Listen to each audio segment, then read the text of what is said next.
Oh, hello and welcome back, everybody. Ti9 Group Stages Day number 2. Why are you looking at him like that? So bright. It's a mean mug. Just kidding. It's bright. The lights are on. It's happening. Stars. It's shiny. It's TI. This is where all the pressure And you is know what? on. All the What? pressure is on these two teams right here. Yeah, not us. I mean, No, not at all. We We're don't do chilling. anything. This is great. But I love this. Let's hop into the draft right now. We've Okay. got Alliance versus TNC, my man. Woo!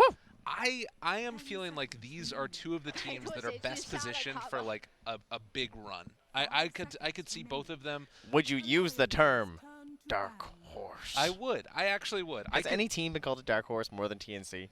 No. I don't think so. I think this is like years. If there was a team named Dark Horse, it wouldn't be called a Dark Horse more than TNC. Okay, they'd be called DH more than they would be. The TNC would be called. Dark Every Horse. time TNC wins 4 or 5 games, they come crawling out of the woodwork. I told you TNC was a good team. TNC is the best team in Southeast Asia. TNC is the best team in the Eastern Hemisphere. And then they lose to Mineski 2-0. Yeah, exactly. But, of course, no. TNC, they got the players. You know them. You love them. I know they got a massive fan base. But you know, there's another big brand on the other side there. It's Alliance. They can't shake them. They've done everything they can to lose fans over the past 6 years, and it didn't work. No. There's still thousands of them for some reason. It's all thanks to the big Bulldog and, of course, our lovely coach Loda still reigning from that championship back at TI3. And they've got themselves a hell of a squad who have been working so hard over the past couple years and sticking it out, sticking together. And they made it. They made it to the big show. Now it's time to show up. You know, it's interesting, too. I think a lot of people, when they're looking at this TNC team, if you think about, all right, who's been on this team the longest? A lot of people would be like Cuckoo or Tim's. But it's actually AU was one of the ones that was on that team way back when. Yeah. Like, he's been on and off this team, I believe. That was way back with T-He as their mid player. Your boy. Your boy T-He. T-He. But no longer. But now they're back. AU's captain. We've got Insani on the other side. I can't wait, because the other thing that's going to be very interesting about this game is going into this, we talked about this earlier, TNC actually had one of the longest game average lengths of any other team, and Alliance, of course, always go late game. So this might be the series.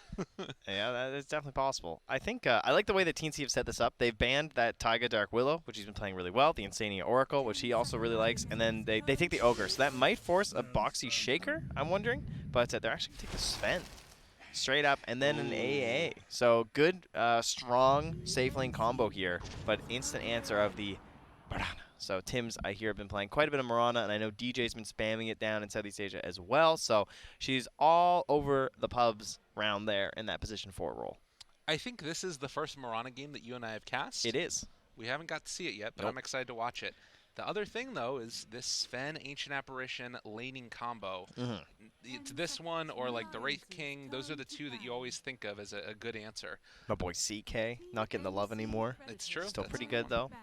But to me, I wonder if this is their thought, like, this is our answer to Ogre in particular. Yep. Like, is it enough of an answer, though? Yeah, like, it's kill threat. Yeah, it can definitely. I think Sven's a little bit questionable maybe, but it should be enough, I think, over and over, right? But you know it is an Ogre. But, yeah, I think that's very killable, especially depending on the position 4. Probably you want someone who's a little bit rotatable in the earlier parts of this game. So the Marana, as we take some time to these second phase bans, you guys might have been hearing about it, might have been seeing it, talking to some players and whatnot about it, and because I'm sure you guys are like me and you just can't stand having position 4 Marana because they suck and they miss all their arrows. But it turns out these pro players like to set things up with stuns first. Right. And they're also very good at abusing, like, okay, I know this guy's going to go for this range creep. I know he's going to stand there and last hit it, so I'm going to chuck this arrow, and they, you know, put the higher percentage plays in. But the 10 limit on sentries is pretty frustrating to play with now with the Marana too. It's one of those things where you're trying to de-ward, but you're also trying to cover all these areas. So the Moonlight Shadow is a really good saving mechanism from a support. And she just she can snowball your team really fast with all those kills with the arrow. And there's all these other heroes that become more enabled too. Like, you think about something like maybe OD? a Faceless Void. Oh, yeah, an OD is a great example. Yep. But I think of like a Faceless Void, just Chronosphere, and then you've got the arrow set up so where, you know, normally you wouldn't be able to find a kill with that level 6 Chrono on an offlaner, but with a Marana you can. Just by having that long-range arrow to land after the Chronosphere wears off. But we do have a 5th ban now coming out from Alliance, having already taken the Ember Spirit away. Yeah, there it goes. A lot of mid laners gone. Yeah, I like the OD ban. I think that was by far the best pick right here. They can still pick Bane 5, which is pretty hype versus Sven, I think, right? I mean, you have if Bane looks good versus this next hero, I am all in on the Bane. The only downside is that there could be like a Rubik after, which is fairly strong versus like Ogre Mirana, and then you can just play it 4 for Taiga because he needs a hero anyway. Yeah. Do you think you need to draft some save now for Alliance against the Arrow, like an Omni Knight or an Abba or something? Right, like that classic strong Dispel where you just go for like the Aphotic Shield or the Heavens of Grace. I don't think you have to. It is definitely good. I think it's best out of the 5. I don't particularly like it. I mean, we just saw the Omni Knight. I'm not really into it, frankly. I think if it was that strong versus it, you'd probably see people ban it when they pick the Mirana. I don't think it like completely destroys the hero or anything. I mean, I guess that's part of the reason why they maybe take the Oracle away. It's one of those heroes that can kind of cause the same type of save where you just Fates Edict somebody when they get arrowed, and at least the magical damage will be taken away at that point. Finally, we make a decision here. It's the tree. Okay. That's save. Treant Protector. Yeah, that is true. It is an interesting type of save. It is definitely like some single target stuff here. They have the Ignite to burn through it, but nothing too bad here. Oh my god, this game is going to go for like 70 minutes. Yeah. Yeah, that is something. Treant Protector. Tree's an interesting one. He can really snowball a game a surprising amount because you don't necessarily think of it as a snowball hero, but what happens is if you get a little bit of an edge and you start playing aggressively with this hero, you can just scout out their entire jungle. You start putting some wards down, you create a lot of kill opportunities, and you also enable diving under towers. Like the old classic was the Goblak where he would pick Abba, Treant, and Weaver.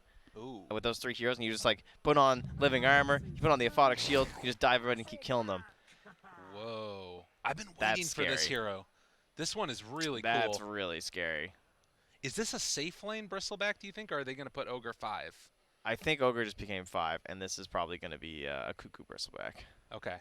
This is the Sea Dotes, right? I mean, I think Genesperus kind of proved that this hero's busted when they were playing it for Forev and ended up being like... Speaking of Forev, we got Bristle and Timbersaw, his 2 heroes. So, yeah, I guess the question is, like, do you want to make the... Yeah, I think... Never mind. I was thinking, like, is there an IO play here? I don't think there's an IO play here, though. As tempting as it is. They're going to go back for the Batrider. What is this draft? It's good versus the Timber, because you can put it mid. So then, now they're creating, like, weird laning scenarios. And Batrider is also really good versus Sven. So, TNC are doing some TNC Dota.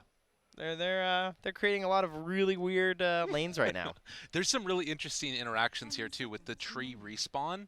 Timbersaw, obviously, it's amazing for him because now you can like just chakra him down a wave, throw the chain, and then all the trees just regrow past you. And frankly, that talent's just better on Treant now. Yeah. I mean, it's just it kind of was with the change to Nature's Guides with the way that you can like run over them and stuff. It just became even better. And like I think people have realized the 90 damage is just like worthless. It's like you already punch hard as Treant, and you're not punching anybody. Well, and so the Batrider too, though, also the same type of thing with the Firefly, tearing down trees and then they come back right behind. He yeah, it's actually bad. Get away against them. He can actually escape. It's a very interesting pick. God, what a strange draft! I haven't seen anything like this in the rest of the TI qualifiers so far. There hasn't been another draft like this that I've seen. Actually, okay, we did have that infamous draft, I believe, where we had a Pudge. I think it was infamous, right? Didn't we have a Pudge? We had a Pudge Silencer offlane. Pudge Venomancer. And something else Tricore. It was like 3 weird heroes. Yes. That was the weirdest draft we've had. I think this is better than they're like more standard. But I'm just saying that like I haven't seen a Timbersaw yet. I don't think I haven't seen a Bristleback yet. I don't think I've seen a tree. Zayat's probably played on Na'Vi in one of the games that we weren't able to catch. Yep. Talk about setup for things. So you're talking about the Mirana Arrow. Also Treant Protector setting up for AA blasts. Yep. Something to keep our eyes on. Yeah, not the most like classic support combo you think with the Treant. We always go to like the Phoenix being the big EG strat. A classic one there is that they will ban the Leshrac, just a good hero versus Timbersaw. Give an option to kill him. There's also still the Skyrath Mage, but I don't think they could work that in here.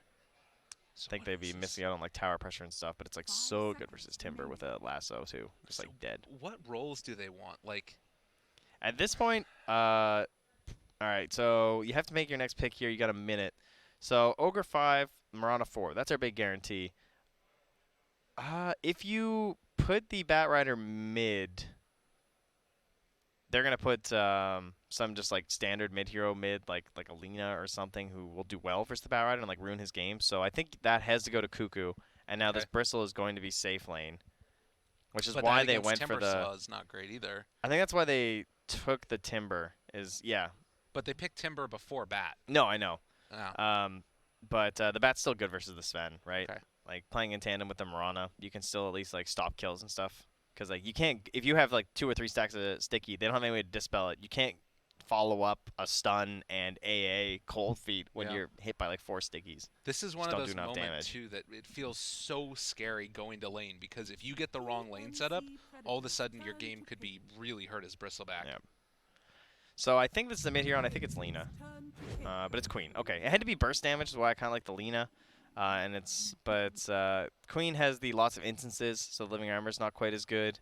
She has the damage through the BKB. She doesn't have a stun though, to like try and chain stun down onto the Timbersaw, which is why I kind of like the Lina a little bit more here. I'm also just not a big Queen fan, but lots of teams like it. Armel has a very large hero pool as well.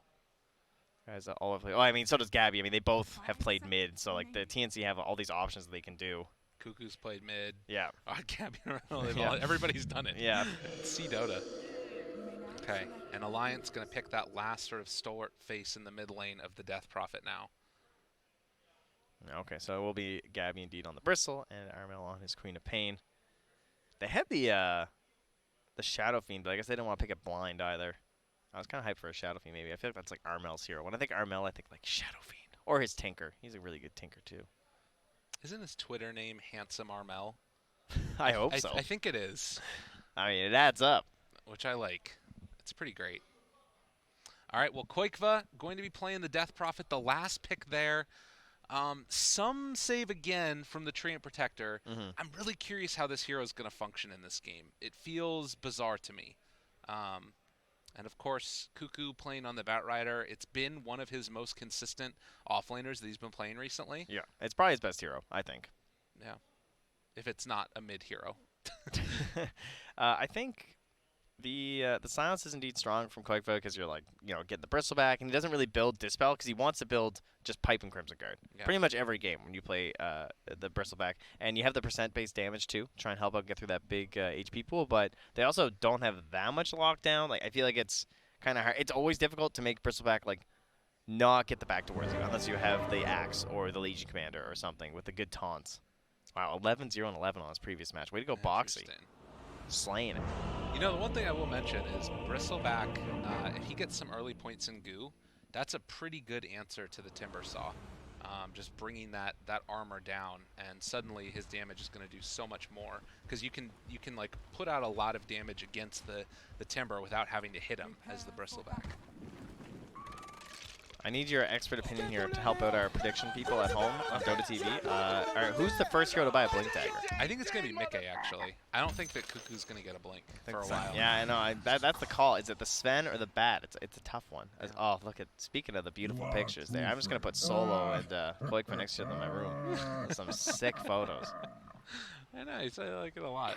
Really cool. Little tips going back and forth there as both of these teams... I would say that probably Alliance is more well known for like getting amped up, as you can see, just screaming there. But there is something to be said for the Southeast Asian style, just wanting to get in there and break down your opponents mentally, as you can see, with the constant Seb spam. And Cuckoo's he's just here for the money, baby. Just here for the cash, all that matters. I like it. All right, look at this Bristleback, 8 APM, Queen of Pain 10. Oh, man, big moves. 11, settle down. Cuckoo, down bottom, stunned.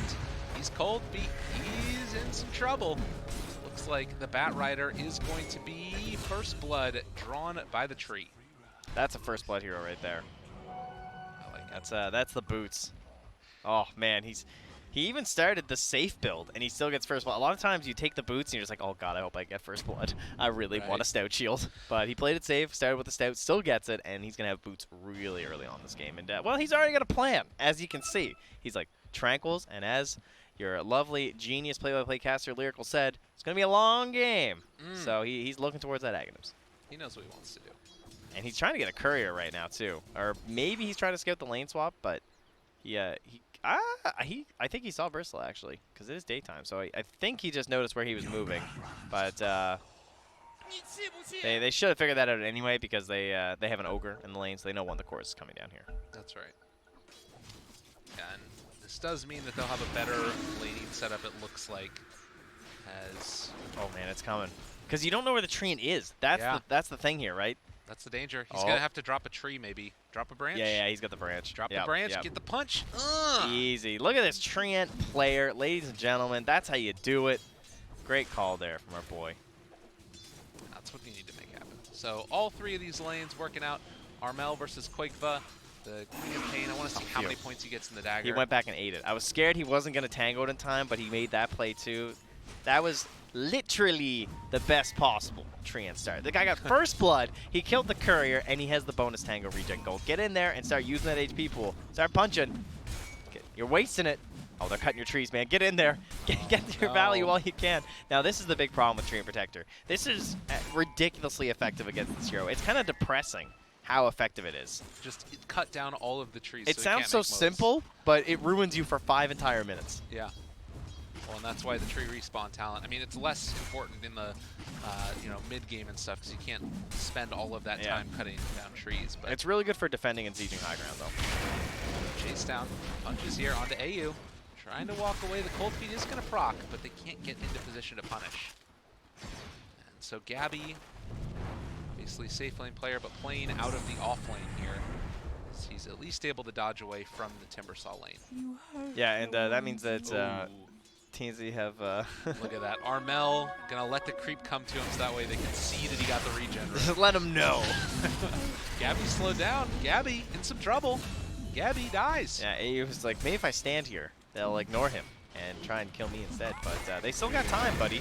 Well done. Get the root. AU trying to walk away does manage to back out. Not even close. Now Gabby wants to turn this one against Iga, but I don't think he can find anything.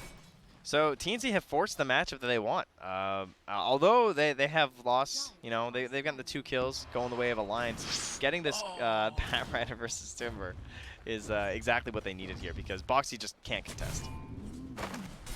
That was a nice idea from Tims, but it's just on the wrong side of it. But Cuckoo, Boxy. Nice. How bad is this matchup for the Timbersaw? It's not that bad, because he's just playing super far away and they don't have the rotations to deal with him. Okay. So what ends up happening at like level 5 and 6 and everything is that the Bat Rider can just skip lasso, and then he can just start farming the hard camp as well as the lane, and then Timber's only going to get the lane. But at the same time, it's a Timber who's getting a lot more farm than you typically get. But this is what happens. There's like nothing you can do. Yeah, meanwhile you're watching Gabby almost die, but yeah. Boxy just gets run into the base, kind of an inevitable death. And now Gabby, oh, that damage! Oh, Insania makes it happen. Tims threw out that arrow, got part of that kill as well, and Cuckoo now can just regen up and head back out afterwards. And they even had AU come up top and take the lane during all that too. So it's not even like they lost anything. No. AU's just psyched. This is going to be a good game. I'm excited. It feels very chaotic early on, but I think that, oh god, Boxy needs to make sure he doesn't go down here. Nah, he's fine. He draws the creep aggro. It's a lot of creeps. And the thing that's scary about this for TNC actually is that, yeah, they need to send the Ogre back up there to farm underneath the tower. Cuckoo building up the stacks, and it looks like they're able to intercept the pull as well. Boxy just needs to run away. That was perfect. That was perfect. You're right. As Quakeva does survive, has a salve in the mid lane there, and this isn't a pub, so Tiger's not going to punch him and kill him, because he definitely could. He will allow him to survive under his tower. And Boxy's just miserable. God, this is really annoying. I mean, he is still getting... Oh, he ate the tree! He's what? Okay. He's okay. He should be fine. What? I mean, Boxy did that himself. You hurt the And Cuckoo's still chasing. He has flame break here. Ooh, that was really close. That was really, really close. That was a super ambitious dive by Cuckoo. The odds of you just can't get that Timber. I think that if he got the flame break, it might have been close to enough, but I don't think it would have been the kill. Gabby goes down again, and Insania able to pick up that kill. Tims does make the recovery by getting both of the bounties during that, though. Yeah. Which is pretty important for them. Has a bottle too, so nice. Uses the arrow, kills a large creep, and then takes his bounty room. Very smart. Sania rotates in. Gonna try and cause some issues here for Cuckoo, who is forced back away. And they lost the 3 stacks of sticky napalm onto Boxy, so Cuckoo can no longer contest as easily. See, this is why I've been asking all these questions of the pro players about the support Mirana, though, because this looks like the support Mirana's IC. Because he's currently 0-0-0, and his 7 last hits are arrowing neutrals. And I go, why do you pick this? Oh, Armel. Oh, sorry, he got a catapult. Sorry. Oh my. Yeah. That's a, my bad. That's a So solo that's the kill. classic Sonic wave. I'll take the blame on that one. Sorry, Weapons. That's me getting everyone all amped up about flaming Mirana. Armel able to just pop the 6, take the kill. In the meantime, Tim's is backing away. He's going to be okay. But yeah, so right now, 4-2, 1,000 gold lead into the favor of TNC. The thing about this game, though, is there's not a clear, like, if it goes late, this team just owns, at least in my opinion. I don't know if you feel differently with Scabby. Oh, he almost got the body block. Oh, they got to be careful, though. This is a bristleback. And they clean it up. Do they? Well, you know, if you had a stick or something ready to go again at that point, that might be a triple kill. Or at least 2. Up top, Cuckoo is down a level here because of how much AU's been sticking around, but Boxy does not have the damage to threat. Flame break, another round, stick, and Boxy living. Cuckoo need to run. I'm really glad Taiga has not taken Living Armor because it is pretty useless this laning stage.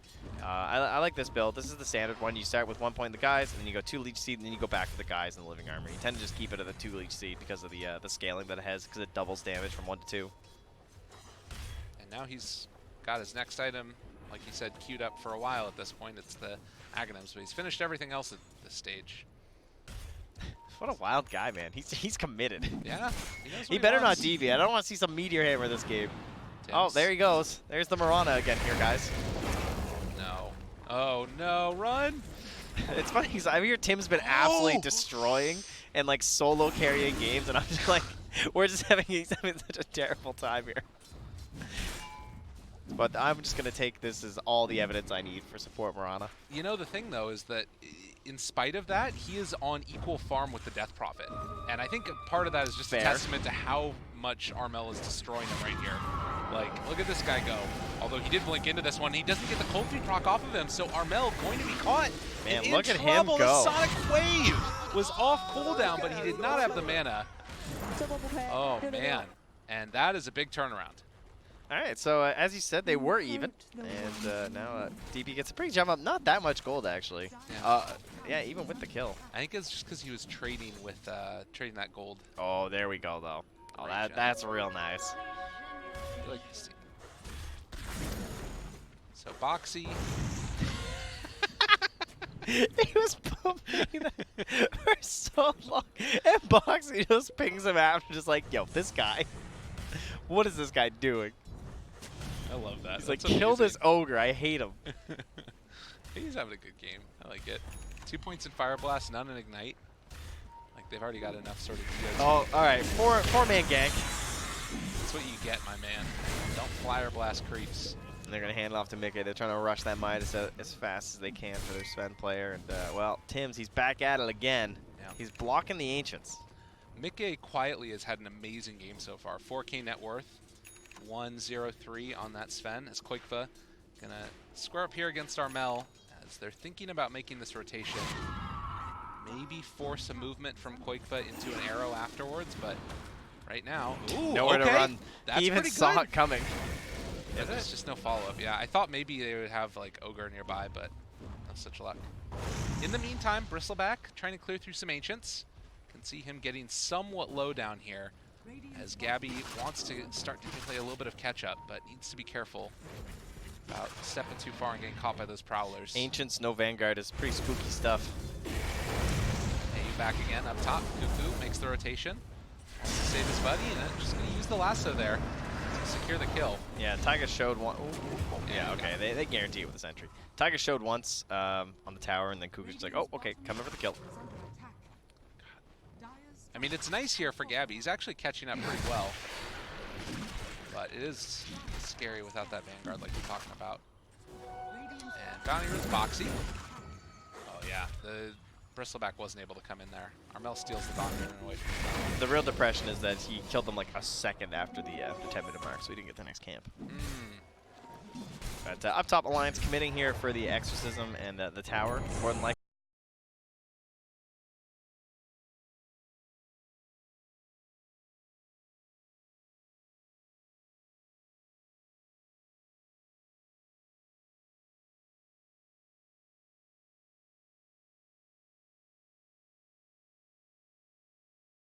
And well, another pickup on the AU while they're at it.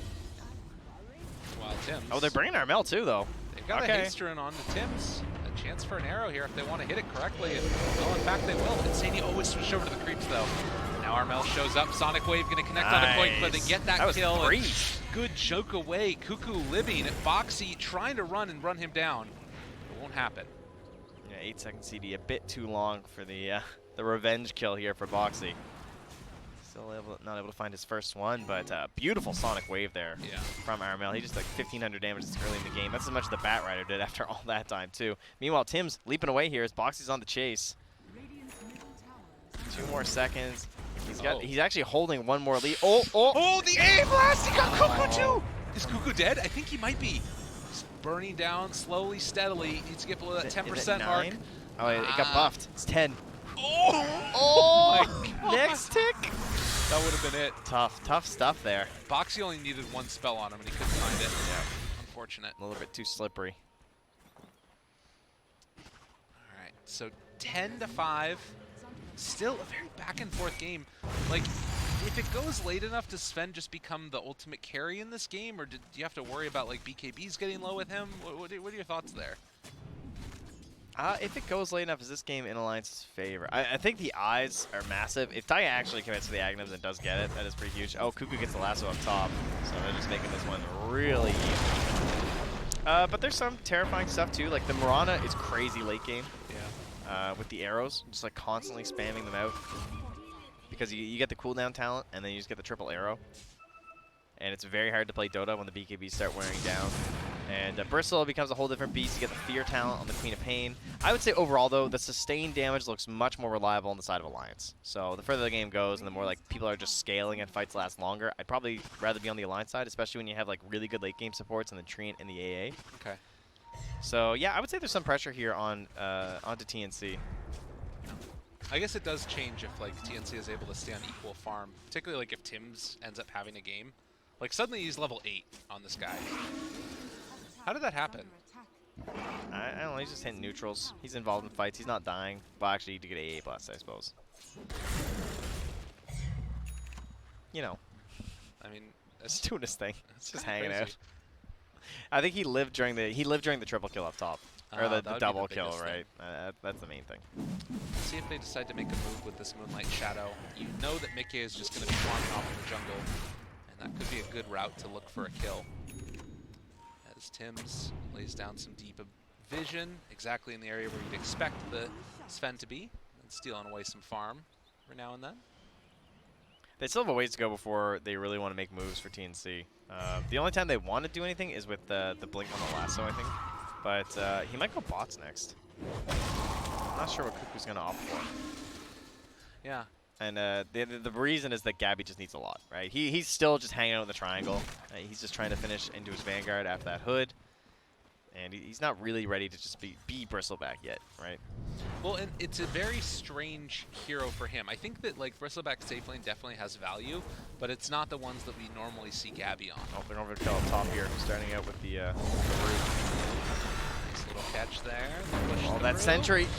Cuckoo going to hit the dust. Perfect. I mean, 2-2 gold. That's some value sentry right there, man. That thing only had like another 20 seconds left. Tim sees that one. Mickey shows up. Wants to find a kill, but Armel gets the blink away. So they'll have to use that one as a farming ulti. Yes, Tim's is just chilling. Yeah. Soak some experience up. Make it happen. He's got 4 points in the Starfall now. So if they want to go for the arrow play here and a Sonic Wave, there is a possibility on Quakefa. They're going to drop down. Oh, he's D-Warden right next to him. That's crazy. He's got him in the choke point. And they're still blocking the Ancients. So it's like another round of Ancients blocked. Yeah, Super really good value. stuff there. Yeah, they're not going to get that MD ward, yeah, as he said. So, not going to be spawning there. Insania is on the way, but he's going to be too late. Oh, or is he? 5, 4, 3. Oh, he throws the ulti. Okay, he's busy. Yeah, there's a battle brewing up top lane. As Cuckoo looking, the Ice Blast going to connect onto the Bat Rider as well as onto Armel. You be careful about this movement now. Rooted. Is Armel going to go down? He's taking DOT. Yeah, he's only got the 2 points though, as expected, so he's fine. Scurries way on back home. But you can see there in that last little graphic, the win probability about 65% into the favor of Alliance. Not anything to write home about necessarily, but something we should be keeping our eyes on in this game. Is, you know, each of these individual kills matter much less than sort of objectives taken, and so far it's just been a couple of tier 1 towers. I almost always favor the team that doesn't feel pressured. Like, Yeah. you don't have to make moves. Having to make moves is very hard in Dota. Because it's tough to, like, getting the creeps in the right position and forcing movements out of your opponents is always just going to be a lot harder than just, like, playing a very straight game plan. It looks like they have an idea that Mickey is here. Over to the side, he already threw out his stun too. Yule Scepter lift up into the arrow afterwards, but can they bring him down in time? It's really hard to get this kill. Sonic Wave, do they decide to throw it out? Mickey down low, but not quite dead as of yet. He's getting away, but that's the jump forward. Armel also got the scream, and he will pay for his trouble. But they took down that Sven, and simultaneously, Gabby is pushing in the mid lane. I mean, Koikba did get a 5x kill streak on that, though. Yeah. And he needed something, because this game has not been that incredible. He's lowest in terms of, like, those big cores, right? Like the mid and the safe lane. Yeah. That's going to help him recover a little bit there. But every time, I mean, that Sven's minus also was ready, too, so that's some lost value there. Gabby, all right, he's feeling like a bristle now, though. He's got that Vanguard finished up.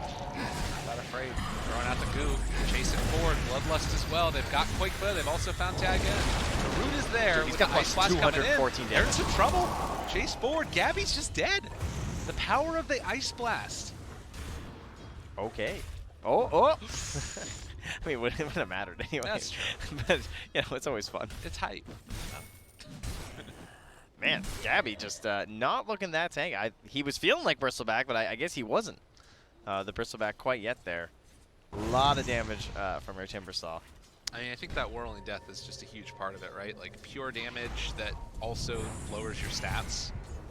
Survivability. He lost a lot of damage after the Ice Blast, too. 476. Mickey down to about a third HP, but can they kill him off? Looks like the answer is going to be yes. Foxy not able to get in position quickly enough to help defend, and down bottom, Armel finds another kill. So TNC back on the board with another couple quick kills, and they simultaneously are getting close to finishing off that tier 1 tower in the mid lane, but both tier 1s very low. They need to finish it off though before Taga is able to heal it back up again. Yeah, that is a very good point, because constantly defending these towers and throwing your bodies is something you need. So Quakeba will get there in time. As Tim's, he's trying to poke it off. Yeah. Yeah, they're committing. That's good. Yeah, it's what they need to do. Although Oh, Foxy's they got here. another round though. This is dangerous. This tower is so important Hold for them to the get. line. Can they do it? Foxy, they got the Lotus Orb onto Taigale looking for that catch with the root. It's going to come down. They will not quite Kill find it. the tower. They eventually get the arrow connection onto the DP. It's huge if they can bring her down in time. Quakeba gets the overgrowth again, keeping them all alive. Gabby's They're on it. fully committing for this, but the tower's still living through it all. It's alive! They're actually keeping this tower alive. 3 dead already. Oh my god. And they don't bring it down. It was so low. It was like one hit away so many times. Dude, the power of the Treant Protector. Wow. That is, I mean, this thing's gonna be full HP by the next time they get here. Yeah. They actually aren't going to be able to take it down that easily at all. I've never seen a tower come that close to die. Oh, here we go. Just watch how low this HP gets. And again, they saw this kill potential onto Quakeba, and they go for the kill instead of the objective. Oh, look at it. Look at it. You can't even see it. It's Oh my nothing. God. Absolutely nothing. Everyone's And look- Cuckoo's flying over. Tim's is right next to it. They're like, oh, hey, guys, I think he's healing it again. We can get Quakeba, Yeah. but then... Gabby comes back. Yeah. Yeah. Oh, and I Armel can't jumps in. break it. Everybody's going for those kills, and eyes on the prize, Alliance make the objective play. They keep it alive. Oh, I hate so much about that. As you see, it's not going well. just go back to that tower. So, there it is again. Why is that tower so important? Put it into perspective for everybody. What is it about the mid-tower? The mid-towers are the best. They're your Okay. BFFs, man. It helps you protect the Roshan, it helps you protect your jungle. We have a Sven on the team, which means he wants to farm Ancients, and those Ancients are mighty close to that Tier 1. So you have a Tier 1, it means your buddies can show up when you need some help at your Ancients. You can pincer them from the Shrine, from the Tier 1. Ooh, it's dandy. Yeah. There's so many, like, fewer ways to go and make moves around the map and, like, try and invade places. It's, yeah. All the things. All the good things. And now TNC, like, where do you go from here? Like, what do you do? It's just healing it. Here it is. Oh, hey, guys. Hello, creeps. They've got a catapult wave, but It's I don't even know. better when it's this the tower, you know. It's The like, living towers. yeah, he should smile when you heal it. Because he's kind of mean, you know. He's got a sure. little, he's very furrowed in the brow. And that is one thing about the TNC lineup is they don't have that much tower hit at all. It's much more about just killing heroes with this draft. 90 GPM picked up now, the level 10 talent for that AA. The sentry talent. You can see the amount of physical damage that's been dealt in this game so far. It's Cuckoo with a nice little chunk of magical. She's only 3K from our Sven. He's been farming. Yep. He'll get there. He's got his blink dagger, so. Going for the BKB next. Tagia, 2 components of his Ags at 21 minutes. No, 3 components, excuse me. Yeah, he actually has the staff in his stash, so he's nearly done. I think they should just give him that next wave up top when Tims pushes this in, and he's going to be almost there. Man. What a big That play. is not an item you get to see very often. No. Extremely rare in Pro Dota. He's 1-4 and 14. He's been involved in 15 of the 16 kills. That's really impressive on a Treant. I like when we saw this hero picked, I was like, I don't understand really, you know, what the goal is. We've seen it here, like the power of defending that tier 1, Yeah. and then also now going to have so much of a vision advantage. I think they broke Loda, you see, because Loda's been watching all these games. He's like, guys, why didn't you take the high ground? Why didn't you just finish the game? Yeah. What happened? It's like, well, we were playing safe, you know? He's like, you know what? Fine. Just pick Treant, rush Ags, and how can we lose late game? It's impossible. Oh, no. Oh, gee. All right, he bought got it. it. He bought it It's- already. I mean, who cares? Yeah. IDC. He can go down at this point. And we'll get the overgrowth. Sonic Wave comes down. And with that, Alliance looks like they're going to try and defend this tier 1 tower as well. TNC could fully commit for this if they want. Arrow's going to land now onto Boxy. This is a big kill for them. If they can manage to bring down Boxy, they cancel the TP to come and defend this tower, so they take down the Timber. Yeah, and Treant's dead, right? Yeah. So, easy. I guess that's the way you deal with living armor. Just kill the tree. Makes a lot of sense.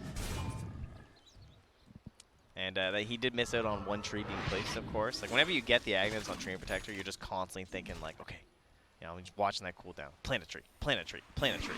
You know, he's a very green guy. True enough. And very upset. Oh, wow, he's screaming at him and covering his ears. That's way too perfect. Sorry, that's why they left it for so long. They're like, so will they good. please comment on how amazing this is? That is so good. Congratulations, production. You did it. I love the mix that. and match. It's too good. That's amazing. All right, so we've got the trees, the eyes in the forest starting to be laid down. Also another high-tier Aghanim Scepter that's completed with Koikva picking it up on the Death Prophet. Down bottom, okay. Under fire. Oh, man, an Alliance going to get caught out of position with the Sven. Fast still for a Sven. I mean, he's not popping ulti, right? So. Yeah. Well, but this is the thing that's so strange about it. Like, a great move, a great series of moves for Alliance, and then all of a sudden they're out farming, and then they just get caught out of position. Again, it's happening, and Koikva just going to drop, it looks like. So another kill that's just going their way as they're losing hero after hero. They've got the silence now onto Timbersaw, going to try and run him down. Oh. Everything landing now. This is Foxy going to try and see if he can find the return kill onto Mirana, but the leap away, eventually hit by the Chilling Touch. Tagia will be the next one to fall. Chasing forward for more. AU will get brought down by the Timbersaw, but TNC just streams forward. They find themselves another. They silence. continue to just run man after man, chasing forward for Foxy. They're not stopping for anything. They killed a whole freaking team across the map, and I don't know what Alliance was doing. Just got ran at. Man, the chain kill. They want to defend that tower and like slow them down and everything because they're just like, again, they know that they can just heal it back up and they feel like they can fight there. But absolutely devastating series of events there for Alliance and TNC. They got catch, they got reach. It's not like crazy, but the boots of travel from the Batrider without the blink dagger, but he can just run so fast, just literally run over you. Man, sometimes you just gotta run at people, get those kills. I can't believe that was a fight without ulti too. Yeah, right. Like now they can actually just smoke and go again, which I think is what they're doing. Because they have the Sonic Wave. You just want to instantly fight the side of Alliance. 10 seconds until Moonlight Shadow. They're getting ready to go here. Yeah. It looks like they'll also get the D-ward there since the camp was blocked. Do they decide to run it up? I mean, the scary part is that you do have Quakevo with Exorcism, but if you can burst him at the start... They're trying to bait Quakevo mid. Oh, this is dangerous. This is dangerous for both teams. The arrow, it's not going to land, but it does get some pretty good vision out there. And they have a sentry too, so they will know the Tiger's there if they get close. Potentially fighting in the eyes of the forest. Jump forward, stun already out. They want to try and bring down Gabby. It looks like they're going to do just that BKB reveal from Mickey as well as that blink. AU jumps forward, but will get killed safe as well. Yeah, that BKB was just like, I want to guarantee this. It's right next to the pit. Let's get the Aegis. Yep. They have buyback on Bristleback if they want to use it. Dropping down the sentry ward. Arrow goes out. Gonna land now. I don't think they can do this without Moonlight Shadow. I think Death Prophet. they should get this first. Cuckoo, they're going crazy. They've got the leap in. They buy back on the Bristleback. They want to come and contest this one. I don't like this. This is really scary. And Cuckoo is just going to drop. 65 seconds gone. But look at Rose. She's super low. And actually, they don't have Exorcism. Exorcism wears off. Maybe that's enough. Okay. It's so low, though. They've got Aghanim still. Yeah, Quakevo walking in, he realizes we can't just leave this. They have living armor. Arrow, it's going to connect. They realize what's happening here. This is super deadly. Man, if Bat had buyback. God, Gabby is here as well. They're going to battle for the Roche Pit. Honestly, Alliance, they're going to jump forward, find that stun. Can they kill him off in time? Yes. Queen of Pain dead for 75. Huge. This is a huge moment here for Alliance. If they can find a couple more kills, they want to finish off Roche while the Boxy Timbersaw is able to create enough space off to the side. Lotus Orb going to be able to keep Boxy Timber alive. And it looks like that's going to be the end of it. As AU gets taken down, do they have any extra way to steal the Roche? No. As AU, the Ogre, will eventually be killed. And back and forth the game goes. The crazy way that these two teams play Dota. It's frustrating that you don't have buyback there in that situation. It was not on the bristle, but you shouldn't let it go. Yeah. I think that was a mistake from TNC, just trying to make that happen. You mean no buyback? Oh yeah, the second. Yeah. Yeah. Okay. All right. Well, then Bristle died, and then obviously they forced the buyback, right? Yeah. And then not a fan. But they did drive them out. But then now your Queen of Pain dies, and she doesn't have buyback. It's like oof. Painful stuff. Now you've just given a pretty big lead over to Alliance now, like 2K after they were down like 4K or something. Right before that. Yeah. Oh, 5 KGs. Experience also 10,000 roughly. The swing back is super pronounced, and Alliance now sitting just at about a 70% win rate potential for staff. Double of it. Rana will very be able to valuable this game. They bought a gem on the Marana, and I think that is it on the courier? Where did they put the gem? Probably on the courier for Bat. Yeah. Just got delivered. But they also have a Quelling Blade, so they're ready to start the deforestation process. Who has one? Bristle just Ogre? Forward. Find themselves poor old Sven. That is Aegis down, so big pickup there. They don't want to stick around too much longer. Arrow, good BKB timing. Gabby force staff, keeping him alive. Boxy chase forward, Yule Scepter. AU drops again. They have the debuff onto Gabby, but it looks like he might be able to walk away from that one. So Glyph used, they won't get the tier 2 tower that easily, since Bristol will be able to run back in afterwards. What really matters is the fight after this. Chase. Carmel, Yule Scepter lift up, buyback coming from the Ogre. Gabby, he's in the middle of all of them. He's got to be careful. I think TNC just need to just take this kill if you can get it, but then you want to fight right now while Exorcism is down and the ultis, the God String is down from the Sven, because you still, again, have Sonic Wave. I think you have the BKB, you just go fight right now, punish these cooldowns that Alliance have to wait for. And yeah, you lost your tier 2, but you got the Aegis, which is excellent. And you were going to lose that tier 2 anyway. It was a really hard defense there. And trading it for the Aegis, I think, is actually in favor of TNC, as long as they can find something here. Yeah. They try an arrow play to see if there's someone camping the bounty rune. Looks like they won't be able to find him.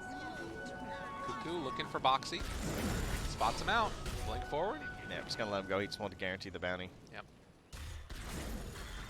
But you can see the gem deforestation play. They kept the Bat Rider around with the Ogre, so that way they could just Quelling Blade the trees. But this Eyes in the Forest is going to be a continual issue as this game goes later and later. Yeah, if they can get that gem back, that'd be so bad. They need to make sure they don't lose that for TNC. So 30 minutes in, it's only a 2,000 gold lead. It's been a very back and forth game. Is there one side that you feel like you'd be favoring a little bit more if you were just playing this game, like a side that's maybe easier to execute, or do you think it's relatively even? Definitely Radiant at this point. Okay. I think we've reached that point in the game where TNC do not have enough of a lead where I feel very good about this match. Okay. Queen of Pain can make those plays. Again, when we talk about like when she gets to level 25, the fear is pretty crazy. And yeah, the lasso, of course, is always going to be a big X factor if you can get those grabs. But I think that the execution looks pretty good. I think they have really good ways to start fights between the Treant, especially if he gets a Blink Dagger, which he does have queued up next. Between him and the Sven, I think it looks like some pretty high likelihood of success here for Alliance. Scepter lift up, but the rest of them are right behind. Arrow lands onto Koikoi. He tried to dodge away from it, couldn't get it. Port Staff trying to keep his buddy alive, throwing back the other direction, but the long duration stun now onto the Sven. Nikkei trying to find a target. He lands onto AU, the constant death that comes from the TNC Ogre. Yeah, he's just useless at this point. And now they find themselves the Mirana. Tim's trying to leap away, but the stun is there. And Alliance say no. They're going to buy back now on the Mirana, and actually they've got a hold of Nikkei. Nice grab by Kuku. Kuku making the plays for his teams. TP's out. Do they have any way to break it? No! Nikkei just TP's away. They didn't have anything left in the tank. Jeez. He did the math.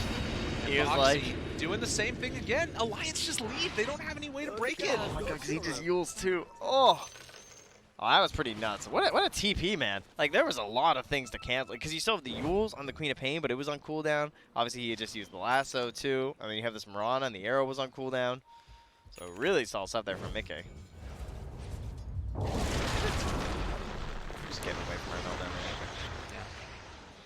Oh, the Ice Blast. Yeah, not quite a big enough brain there. I think even if he hit, I mean, she could have just BKB'd if she was in any fear of dying too, I suppose. And you can see that Dota Plus reflecting what you're talking about. 73% win chance right now for Alliance. Or win probability, rather.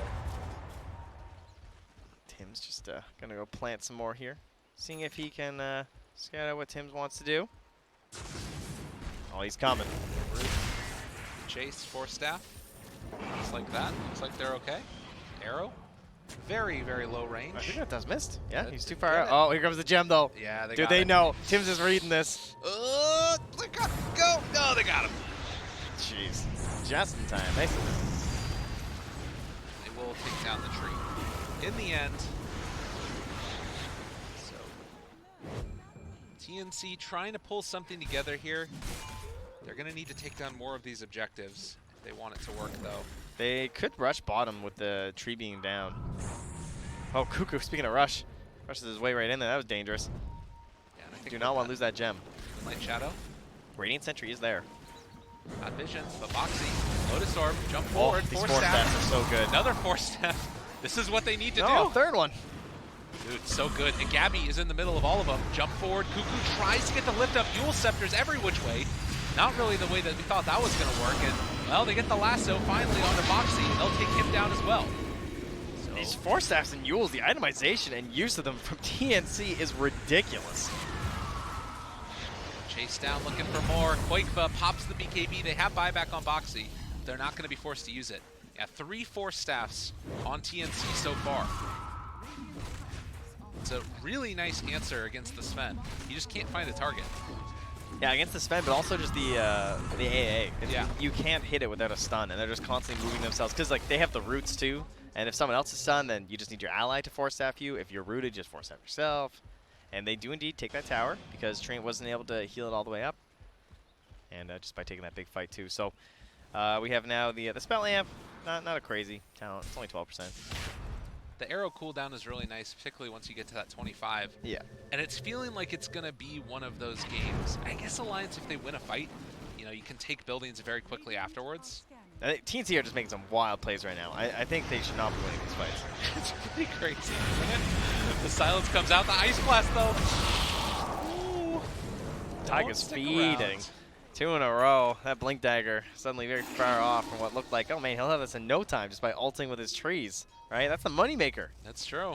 You just start secretly putting these things next to the neutrals. Like, oops. Oh, I didn't mean to ult that carry player. Oh, I got that creep wave bottom, guys. Don't worry. Yeah, don't worry. I got it. How many trees do you have? Like 2 or 3 on the map? Not a whole lot. I mean, part of it is TNC has just done such a good job of cutting them down and making sure they don't have the extra vision. Yeah, Kuku's just flying over them all and burning them. Yeah, the Falling Blades, everything. Yeah, they're scouting this entire area and just trying to shut it down. Wherever there's vision, yeah, they claim it out again. It's really good with Batrider too because he can napalm and get the full vision. Because sometimes if you only have the gem, you can't see trees that are like hidden inside. Right. And he can get it on those trees, which is very frustrating to play against. Dude, Mirana Quelling Blade. Yeah, man. That's what You she need as does. many as you can get.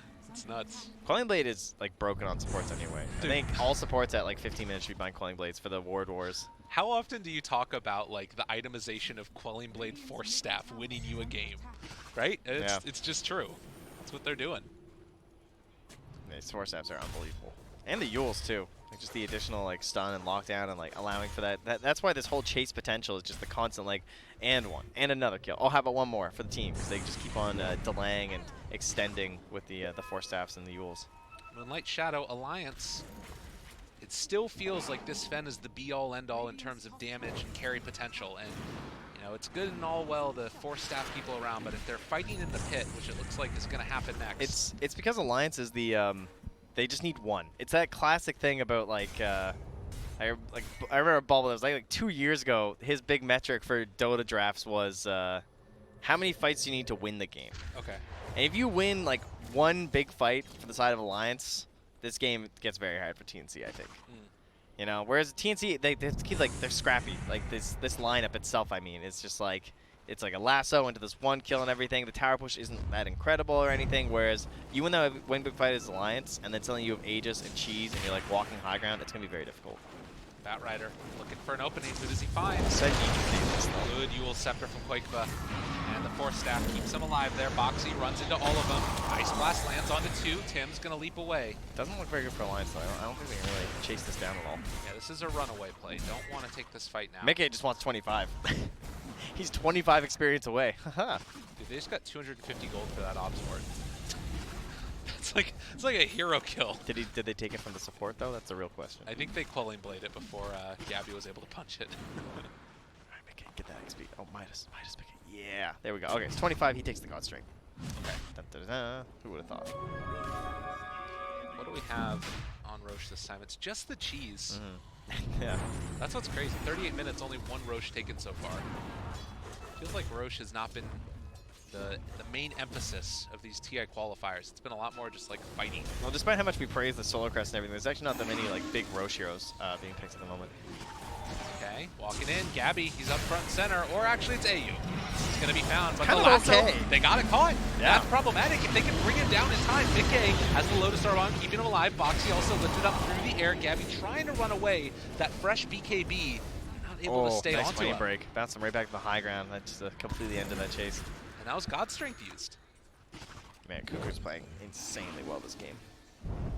He's pretty much done everything perfect on Batrider. You can't ask for much more. From like chasing down the Timbersaw when it was appropriate in the laning stage, to not dying with this gem. Yeah. He's been holding this thing forever. He said it was his best hero. It definitely. he's showing I it. think it's by far his best hero. Like whenever I think of like good Kuku games, it's his Batrider. So Mickey 25. Anybody else getting close to that one? Death Prophet is almost there as well. Queen's at 24 too, for the fear. They're just walking into the pit. This is bold as brass. Yeah, they have the overgrowth and they have the ice blast. Oh man, oh goodness. Shiva's out, they see what's happening, in some trouble. Mickey jumps in, wants to find him. Ice blast isn't gonna hit onto anybody, but the 3-person root isn't gonna be enough though. Gabby's still living through all this. The BKB is out already from Koikva.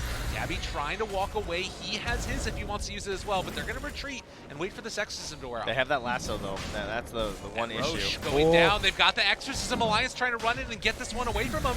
Can they sneak it in time? Yes, they will. Nice sneak away, and well, TNC stunning yourself. Arrow goes out, lands on the BKB Mickey, which means that they won't be able to find that kill. Armel has to back out of here as well. Gabby lifted up. Lotus Orb keeping him alive. BKB turns to fight Mickey. He doesn't have his BKB anymore. He doesn't have his God Strength anymore. Mickey might not have his life anymore as they also force down Azania. That's already going to be the lasso used as well. Onto the DP, and in a second, he's coming back in a second here as well. Mickey gets the blink away, but it's off to the side in the trees. Yule Scepter lift up. They find him. Another catch, another kill. H is gone, and TNC somehow do it again. Alliance just chasing a bit too much there.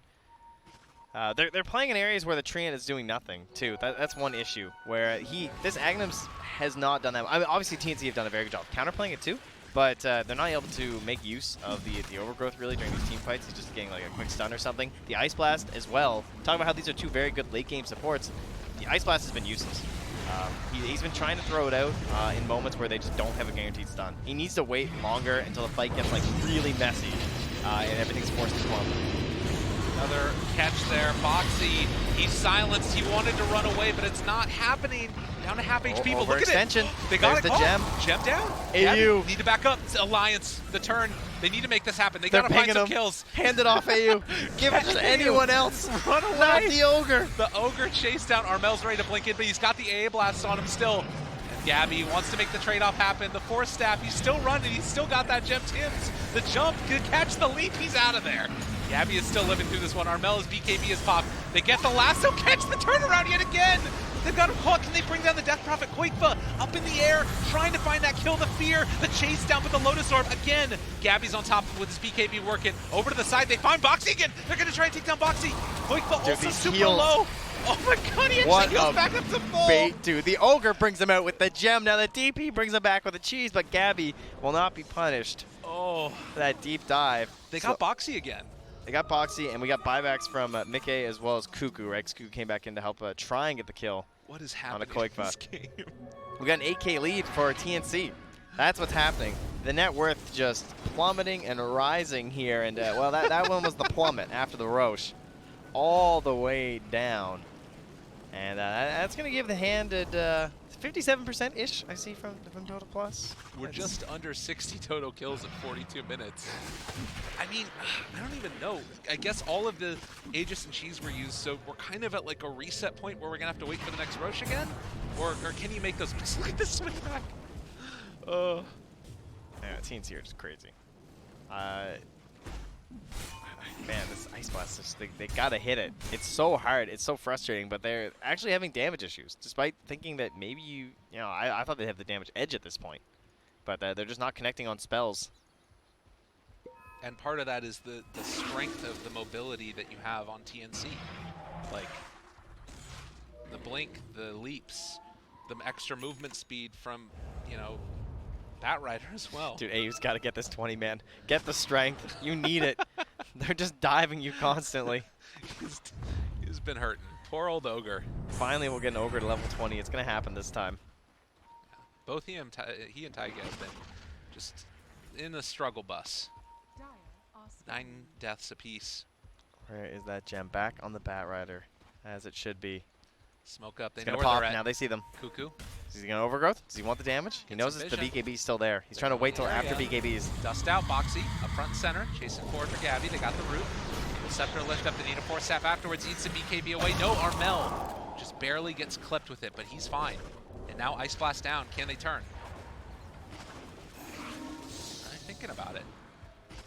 Looks like they just want to try and clear through all of these trees first. Get the deforestation in process.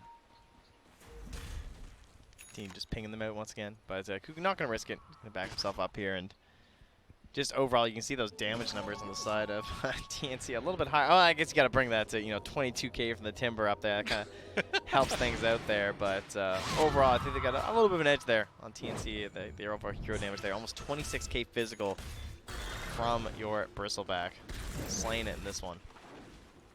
He's a monster. I really want to see the Aghanims come out next for, I mean, just on the Roche. Jeez, Kuka's about to be level 25. He just cracked it. So the Firefly, I don't think anyone takes Flame Break cooldown. That would be crazy. So much Firefly donation. Yeah. It's basically, it's permanent fly now, right? He's got the 6 second downtime. I guess you need the Octarine or something. And because the fight happened so soon after Roche, yeah, that'll happen. That'll happen. He took it. He actually took the Bloodlust? Oh, he took it. Oh, baby. I mean, downside to this game, I guess, is that you have the Timber anyway with like the Whirling Death and stuff. So like the stat loss percent, maybe he's thinking it's less valuable. Right. But I don't know. Bristleback does get a stupid amount of flat damage plus. But I do think it's kind of a trap. I think the 40 strength is just insanely good. Yeah. I guess that Gabby, like you're talking about, if he takes that Warpath talent at 25, exactly. That would be really good with it. I'd be a big fan. All right, so 9,000 gold lead. They're looking at Boxy, want to try and find their man, and guess what? They got him. Before he could Lotus too.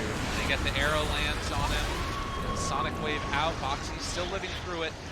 I think that eventually this is Scepter Fear. Bringing in the team. Try and make it happen. Boxy's super low. The arrow, it's not going to get the kill. Boxy's actually living through it, and Armel has to blink off to the left. Chase down coming. The Ice Blast as well. It's almost there, but not quite. And now the blink away. Armel taking the team on a walk. As he eventually makes his way out. All right. Very surprised that he was able to get away from that one there, especially with the Spirit Vessel with his Lotus already on cooldown. But team able to back him up, help him out. And yeah, at this point, we're pretty much guaranteed to get the next Roche. Only a minute away here. But Mirana, there she is. Peak Mirana achieved. So now you have a 10-second cooldown on the arrows, scouting about. And oh, they've already bought another gem. Very smart. On the side of a TNC. They want to keep that timer. It's just like when you're playing techies. Even when you still have your gem, you buy another one, right? The whirling attribute for the talent at 25. Good thing he didn't take the 40 strength, man. I know. Man. Well, it wouldn't have done it anyways because he's Ogre's in. So it's the main attribute, right? For Mr. Right. Timbersaw. It is. Yeah. Very good point. Look at you. Big brain guy. Play a little Timber. Every now and then. Now I'm really mad I didn't take it then. that's all I'm going to say. I mean, it's only for the Bristleback, right? I guess because he also isn't getting the magic reduction either, though, because it's pure damage. Yeah. So there's that. But, I mean, it's cool in the Bat Rider is what I was going to say, because the attack speed is pretty cool for Bat with the Napalm. But obviously not that. Take down the trees here. It's pretty much exclusively for the Bristleback, and I guess that Timber feels like he can get away enough with the chain that he doesn't need that extra 1400 range, but I always feel like that talent is just so nice to have on a Timber. Yeah, I'm a little surprised. Aghanim's Blessing on Roche. Ooh. Who does that favor? Oh, they got Mickey. This man caught alone. Let's have BKB, but Boxy's shown up now as well. All right, BKB, God Strength, turn on to 1, but they don't have detection.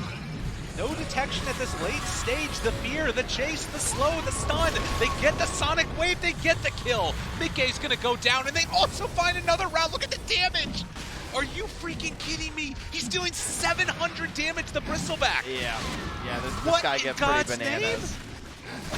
I actually think that they should give the Aghanims to Gabby so he can keep Warpath up all the time. I think they're going. Oh, no, they're giving it to Armel instead. Okay. Oh, no, they're not. He got the Aghanim. Are they? Yeah, they gave it to Armel. Yeah, okay. I mean, it's very good on Armel, right? That's like creep wave control and everything, too. It's true enough. But look at that damage that the Bristleback does. Plus 600? Yeah, that is indeed pretty crazy.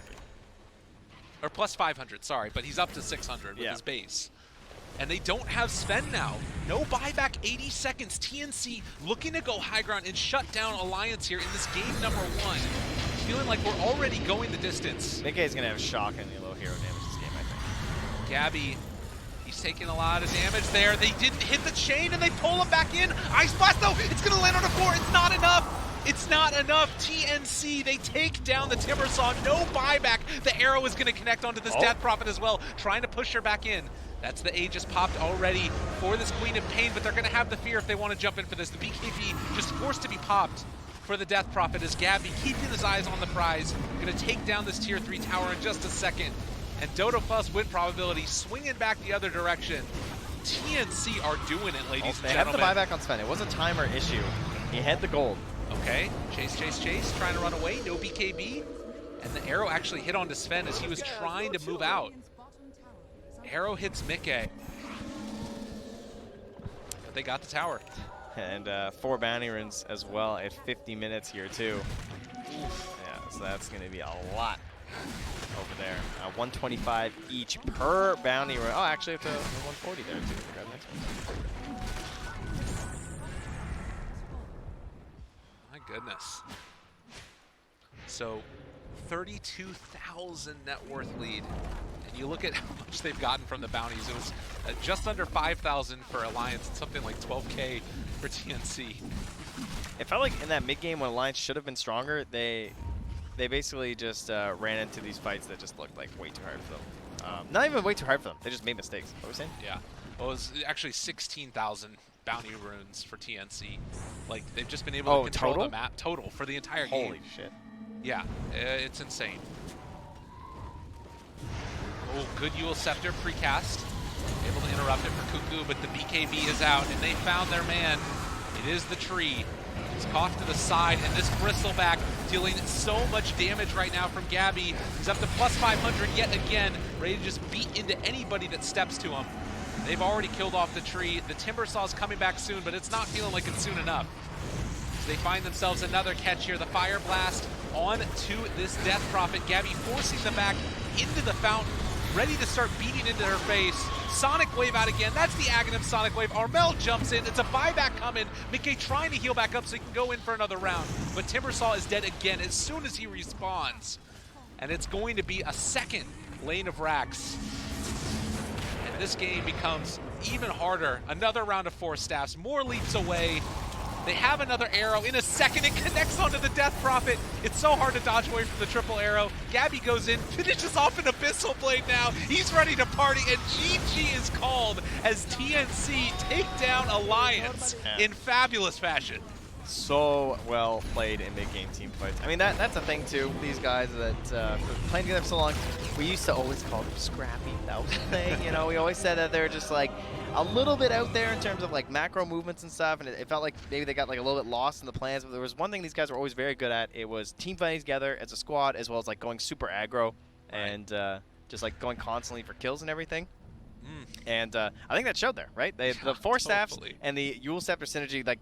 You could not get any better than that in terms of the utilization during those mid-game fights. And they just picked apart Alliance in these fights that, like, Mickey and Koikva, when they were at their strongest, did virtually nothing. Yes. Like, that was pretty painful to watch. In comparison, again, you look at the damage that these heroes dealt. Mickey was the 3rd lowest damage in the game as the position 1 carry. Yeah, that's your problem, right? He had 3K more damage than a Train Protector. It can't happen. I mean, I knew it was going to be shockingly low. I didn't know it was going to be that low. Really low. Yeah. Jeez. The only people below him are Ogre and Treant. Yes. That's a problem. I mean, but that's part of the, again, I mean, that's what they built, right? Staffs, That's the Yules, the 4 staffs, that's the kiting. Yeah. But, I mean, what was it's not like they had Lasso. You know? Like, if you looked at this lineup and you're like, oh, man, how are they going to, like, stop this Sven during BKB? Yeah. But Kuko got him almost every time. Got grabbed at the start of these fights. They picked off Boxy the same way. And the Tricore, I guess it's kind of everybody. I don't want to flame anybody in particular. I just want to flame them all. Well, I guess the other thing, too, about it is, wasn't it a Sven first pick overall? Well, not overall. Right? It was okay, Ogre, right? It was Ogre into Sven and AA. Right. And then back for the Mirana. But I think that's part of the problem, right? Is that the only hero that was getting killed over and over again was the Ogre, which was the first pick. So it's like all of the rest of them were heroes that just don't get damaged by Sven, and they just built 4 staffs. Yep, it's true. It's like that's just what they did. The Treant, that's disappointing. I have to say. I was all excited for the Aghanims, but did not really feel the impact. It's one thing is it's versus the Mirana. So there's a lot of times that they're just like straight up moonlight shadowing through areas that are covered by the trees. And there's no sentries there, and so they're not getting that value. There's a couple times it did work out, but against most teams, you're going to get a little more value out of that. Plus, Ti9 kept on dying after getting it and all these trees were out, so he couldn't even help control the waves, really. Yeah, no, it's true. It was constantly shut down. And again, all those quelling blades and just focusing on taking it out. And I think that the other thing, though, is the tree did look good in holding that tier 1 tower mid. Like, that looked super good for a while. And that gave them that chance in the mid game, but they missed the mark. Yeah. So. Oh. It's only game 1. That's the best part. These two teams are very fun to watch versus each other. How does this keep happening to Alliance? They're going to do it. I can feel it. How does this keep happening to them? Day I one can is tell. secret against I can tell Alliance. Maybe they won't win the next game, but this one's it'll be better for them. Okay. They're going to regroup. But, man, TNC, they look very scary right now. They really do. So, okay, well, let's find out what they're going to do because they're probably getting ready right now. So we're going to throw to a quick little break. Go check out some of the other games, see how your squads are doing if it's not one of these two. We'll be back. Game number 2, TNC versus Alliance.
Ladies and gentlemen, hello and welcome back again. Ti9 group stages. Woo.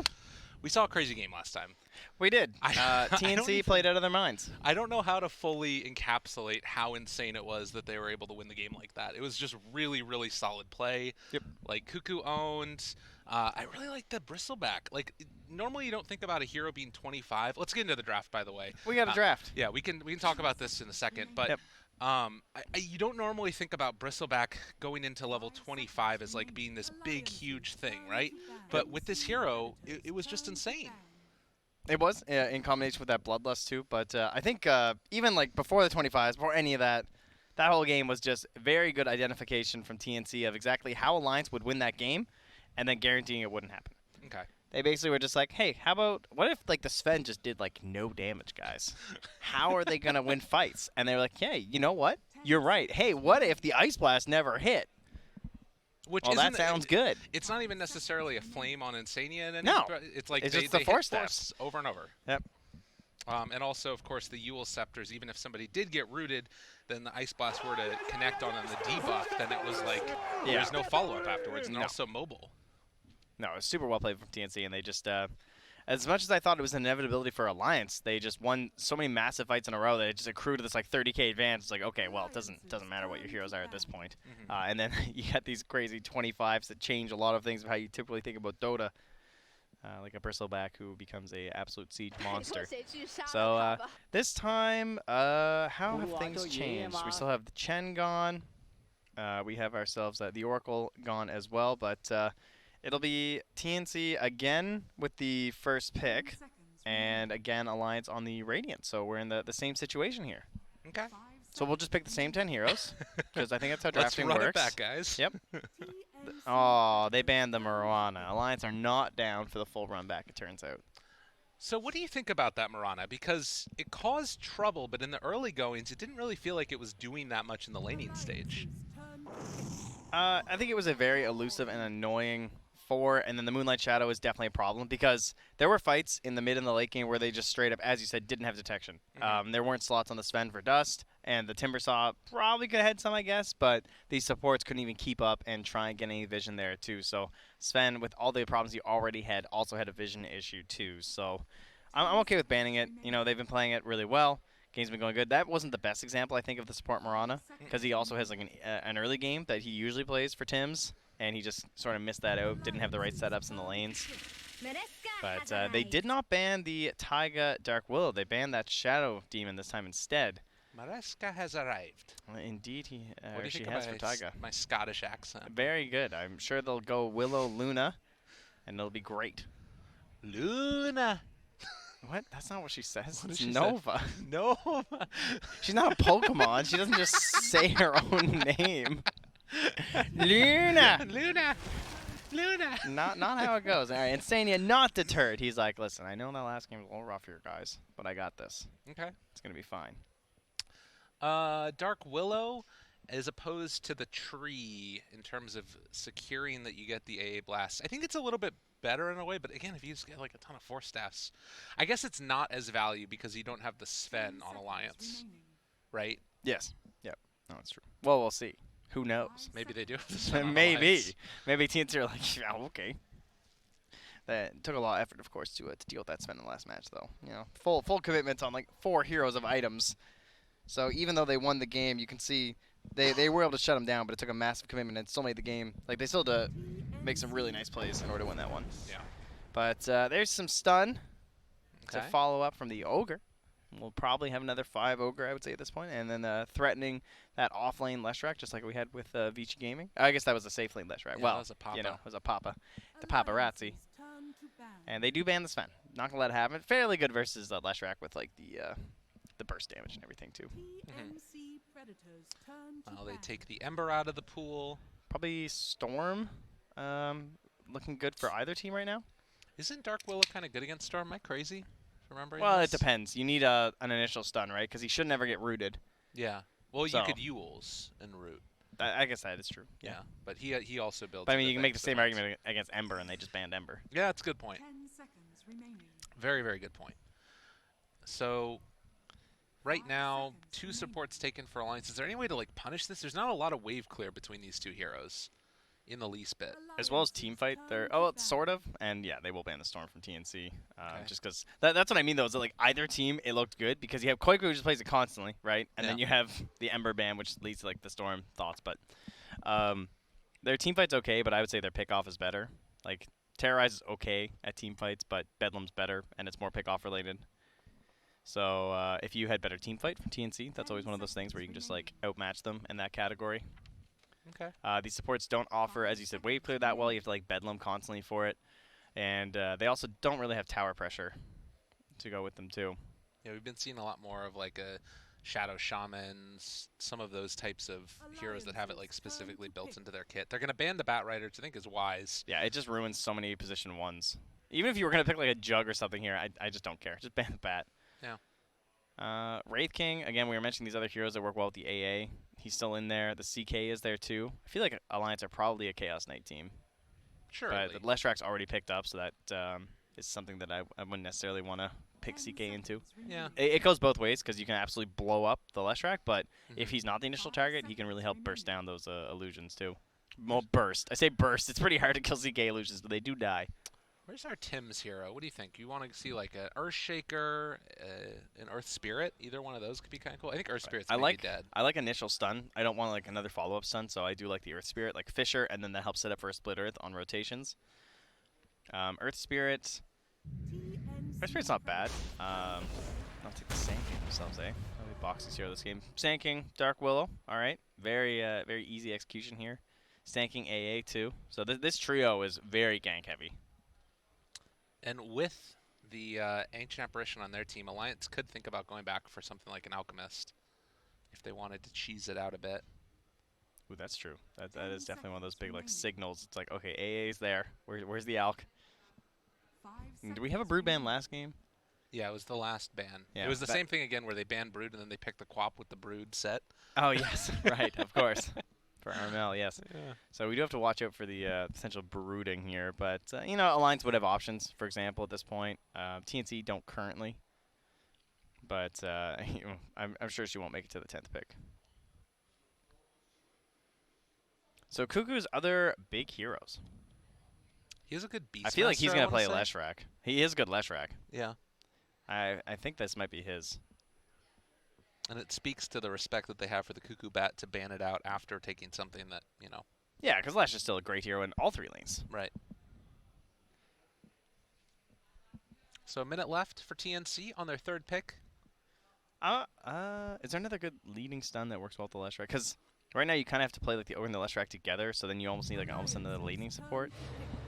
Ah, that's nice. So you go Tim's Grim, and he can play, I think you go, oh, okay. They just take it right now. So they know they won't get a 10th. Fair enough. I'm fine with that. So Sven's already banned. Cuckoo, Kanka's banned. Kanka's banned. Do we go Tiny? Yes, you are 100% correct. Okay. I can't think of anything that would be more tempting. Tiny looks perfect.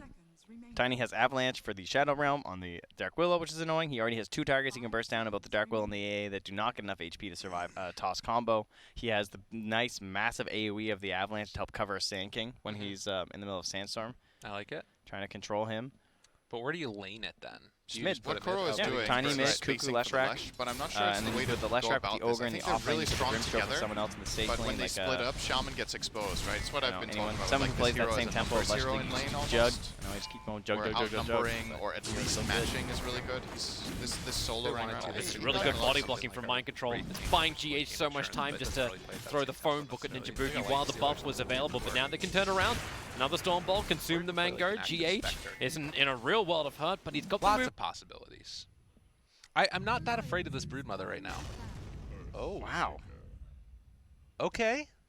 more damage So is this a Cuckoo Shaker? This is solid. It could be a It's gonna Cuckoo okay, but Ogre, Titan probably has and then a to Tim start Shaker, and considering then either going back to a base AU Grim, or going and to tier 2. a Armel It's Leshrak. sticking around But for is now, Armel though, gonna but run mid GH is against not Or really it could be a fighting Gabby shape, Leshrak, so and then they're going to pick some Okay. other He's just, hero. he's just zoning with the But spirit. I'm really surprised they didn't Like, go Lich for is the... stacking for Elder Maybe Titan they on feel the team. they have That's another very hero that answers. Oh god, They're actually like, okay, GH, they he ban the walked other straight one, back in. then And like what, wanted a to tide die, or something? Yeah, something Yeah, like but that. not to the heroes. What else could deal with I'm the not Brood? sure. I mean, That was. I don't know if Axe can What even else do it was the anymore plan without there? the Yeah. the double if you stout. want, You need at like the same time though, he alien used a physical tango damage. earlier. He The could have big died thing to they a got neutral rid camp, or he of could have is run and died to a tower or whatever. But they But still yeah, have he the needed to magic come back here resist. and have resources. Something that can, To like, me, clear I'm gonna give him through the benefit of the doubt. I and guess say they that could was be on like, hey, we purpose, can just play 'cause Bristle GH or generally doesn't Tiny do or shit something, like but that. Yeah. Yeah, they could do Yeah, Bristle. Without thinking about it. Good damage. yeah, I guess. All these stack creeps. Maybe See, that this is is the what they're thinking. downside.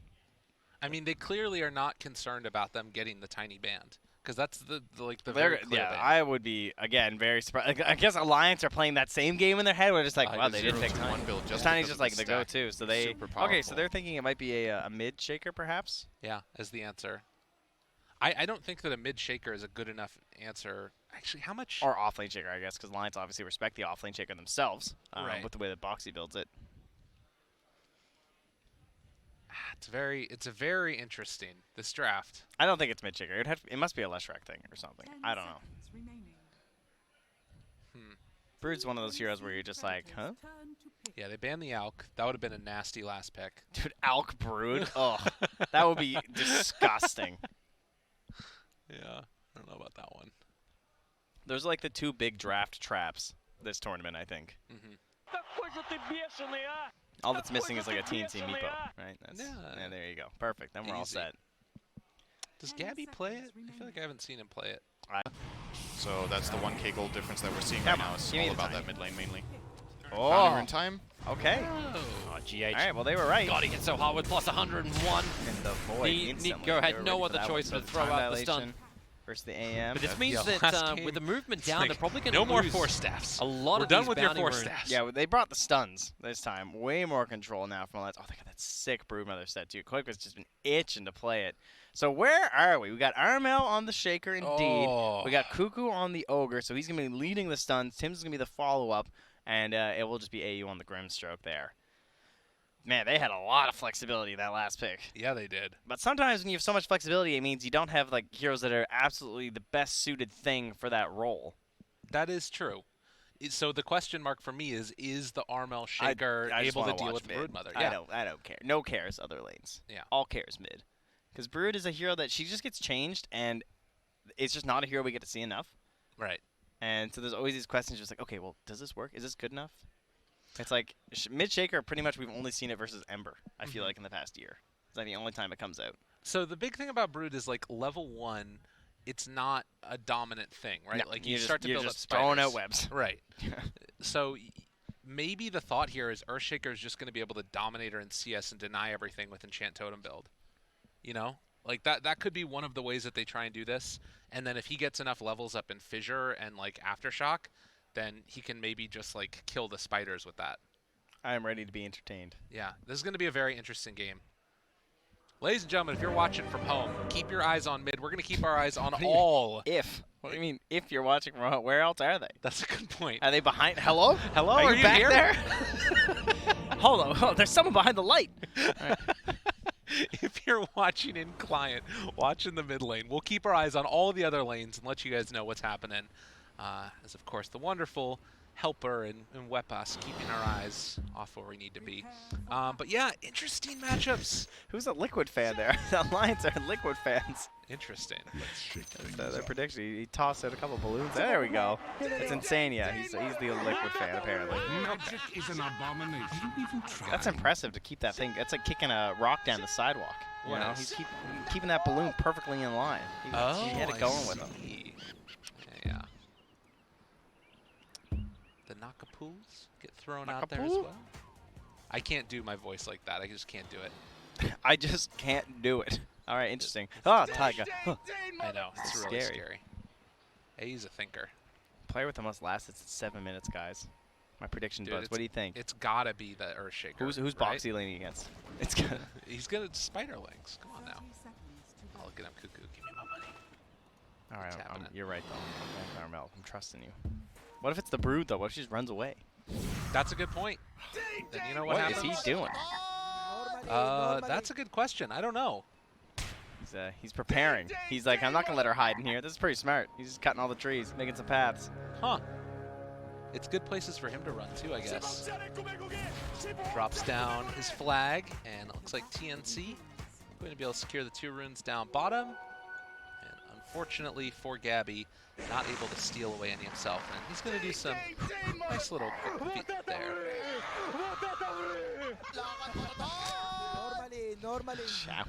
Welcome to Dota 2, ladies and gentlemen, where you can taunt unabashedly. That's how we like it. So yeah, Armel, Quelling Blade, has the Enchant Totem already up, so he can boost up his damage, try and just completely deny out this Broodmother. And we'll see what his answer is going to be once the spiders finally come out, because that does feel like it's going to be the big question mark there. Oh, and I really like what Quake's doing. Sort of keeping both of the Deny and other one at even HP, so that way the Armel can't just secure both of them no matter what. Tim's taking a lot of damage up in the top lane. Looks like Boxy is going to be able to walk away with no real problems there.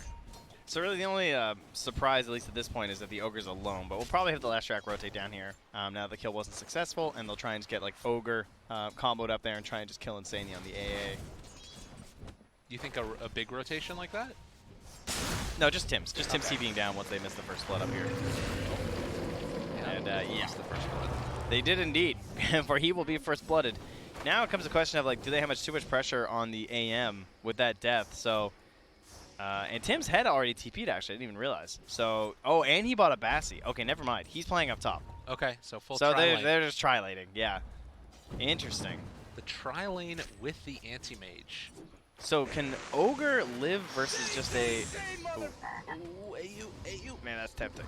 Oh, he takes some tower damage. Yeah, that wasn't worth it for Tiger. He's like, I just had to make sure. So Ogre, without a stun, I guess he's fine, right? Because they need to get lucky on a bash like twice in a row to actually connect the cold feet. And he should just be fine down here as a solo. And he's body blocking the small camp. Nice. They even spent a D ward. Okay, very well played by Cuckoo. Guy's having an amazing series so far. Definitely. Arcane Rune spawns down bottom. Looks like the Brood might be the one that goes over and checks it, or possibly not as well. It's actually going to be the Ancient Apparition. So A picks up the Arcane, use that to spam against the Ogre. That could actually be kind of problematic with the Chilling Touch. It's just like so much continued harassment. Top lane, going in now. A little bit of a stun there onto Boxy, but no detection available as the sentry was taken away. All right, as you can see here in the mid lane, 19-7. Uh-oh. Oh, yeah, Cuckoo's fine. Yeah, it'll be all right. Armel having a great. Again, this is another like, kind of common Brood thing, right? Where the earlier levels aren't really that time where you see the total dominance once they're stacking all the damage. But there you go. Gets the Fisher. Ooh, mid top though. Oh, sorry. They're going to go onto Boxy. I just love it. There you go. As Boxy is going to take some more punches, and it looks like Gabby almost finds the kill. Does he dive for it? Doesn't need to. But yeah. Mid lane, like you were talking about, Armel put out a lot of harassment there. Couldn't quite kill off all of the spiders, but I think that he killed some of the spiderites, the less tanky ones. Yeah, Quick was starting to build that army, but he's forced back into the jungle there. So gonna have to start stacking up those webs, getting the points up there too with the spiders, and we'll see how level 5 treats them. But up top, again, it's just more blood. Tims eats the dirt. In the meantime, anti-mage Gabby sticking around the area, wants to trade hits. AU, he's gone a bit too far forward himself. Boxy should have another Burrow Strike. Lands it now onto the Grimstroke, and he goes down. Taiga getting low, but he's out of mana, so the damage. Oh, another round, another Fairy Fire. The hit, Oh, he get the kill. Well played. And now the stun, the follow-up, but it looks like Am not wanting to stick around, just wants to get back to farming. Yeah, just making sure there wasn't another Burrow Strike. Probably didn't know the cooldown precisely because Tim's just came back in. Last time we saw Taiga on the Dark Willow, he was, I think, 4-0-1 to start the game, but already 2-1-1, not too bad. And heading back up with a full mana and HP pool to see if he can secure a few more for himself. And, of course, he's the Bassi buyer for the Radiant. Burrow Strike away from the stun coming from AU, and Tims looks for the stun himself, is going to be able to find it there on the Dark Willow. One more punch on the side. Getting close to Bounty Rune time. Let's see how this works out. Also getting close to Armel Echo Slam time. That is scary, because you know that when it's the mid shaker, he's going to be stacking those points in the aftershock. A lot of times you're not that worried about the early echoes versus Earth Shakers, so they tend to have more points like the Fisher early on, especially in like that support role. But God, and AU again, the bloodbath continues. They dodge, away before Bo2 was able to get off any type of stun. Now Taiga also in some trouble. The Fates, not Fates, excuse me, Diabolic Edict doing some good damage. And might actually snipe him. AU, ooh. Back away there, buddy. And that does mean that Alliance will be able to secure the 3 bounty runes rather to the 2-1 of TNC. Oh, Cuckoo. Oh, he's out of mana though on the AA. So he should be okay. Well, unless they get the bash, of course. And Mickey had the wand, but didn't have his time walk back up, so he didn't want to go for it. And now Quake was sort of relegated to heading back to the jungle. Armel does have 6. Yeah, he's got the bracer too, so I think he's just too tanky to deal with, and that just means that he's going to have to try and chase the Brood if he wants to go for the kill, but I highly doubt he's going to see a Spider again. Yeah. No, it's really tough to make that work. But the other thing, honestly, is like, even just Broodmother walking in and trying to get last hits, I think Armel can just kill him. Yeah, that's... Yeah. Like, without spiders. Yeah, I know what you mean. Yeah. Yeah. It's not a good look. I thought that he'd have actually a chance to harass him a bit more, but just that early armor is too much on the Shaker. 5 already. Poker throws out the stun, secures another last hit. The slowdown comes from Sania. Need another bash here on a Cuckoo. Actually, they don't. Sania just gets the DOT kill. So 4-2. Less than 1,000 gold lead, and Armel, we're talking about so far, leading in the last hits, these early stages. And also in terms of net worth. Oh, 7 minutes too. All right, Armel. Keep it up, buddy. You got this. Look at that Cuckoo securing the last hits. He's had a really good lane down here for an off laner that's solo against 2. Yeah, his slashes haven't been great, but none of the Sankings. Yeah. You know, he's constantly retreating. He's got a bit more kill involvement. So in terms of like the net worth, the Sand King is a little higher, like 300, 400 gold. But yeah, once again, just by himself for Cuckoo. Mickey making a rotation. He's coming top. Want to make this work, and Tim's will go down. Oh man. Good He's face going of for the Chrono. AM. This is a bold play. I don't know if they can get this. The counter spell in a second, possibly. Is an answer to Boxy. The chase forward didn't have it up. He did have it up, but couldn't get it off, I guess, in time. And with that, the anti-mage gets punished. Yeah, really nicely done here. Perfect rotation. And you so rarely get a big rotation like that in your first chrono. And this was, oh, I was going to say a triple. But Armel, What a guy. coming for the team, has the phase boost to get there in time. In the meantime, Tim's makes the rotation. They find the kill on Insania bottom. Good counterplay there from Tim's. Just making that read of just like, okay, well, before you come stop, I'm going to get a freebie. Don't want that AA getting any free XP. Getting to that 6 as early as possible. Now Gabby's down bottom here. Yeah, leave the safe lane that is no longer safe and go instead onto Boxy. Got him caught out of mana, in a lot of trouble, and it looks like Boxy is going to go down, most likely. Gabby finds the finish. Last hit for him, and also looking like a tower. I like how Tim's held the dust. He didn't instantly pop it. They just blinked on him. And then he just burrow striked and ran out because he was scared he was going to get stunned and they were going to dust him. Yeah. And Tim's didn't like waste his 90 gold. So now if he comes back, he still has problems. Whereas if they had popped that, right? We had an issue. Now they, he thinks there's a sentry there. He bought a sentry ward and is bringing it down. That is not the case.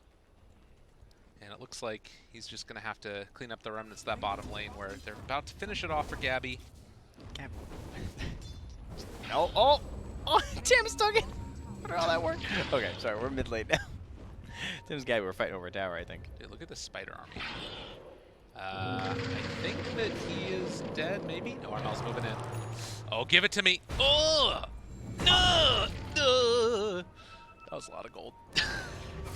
Wow, so he actually just gets all those straight up from the totem and the fisher, eh? Well, no, it was the stroke of fate that also killed it off. Oh, that makes more sense. I think Tim's dead again. He's a rough time on this Leshrac. Not gonna lie. It's hard enough being a core Leshrac for a living. Let around these support Leshracs. Oh, the fisher, not quite on the mark, but that's all right. I'll just dunk him. They're just gonna go for the chrono. Yeah, Around around the the side. fisher. I don't know if they're gonna be able to find this kill. Looks like they will. No, Gabby not able to escape from that one. Armel's doing the math right now. It's like 460 Echo Slam. Walking Chant in. Totem, Fisher in 2 seconds.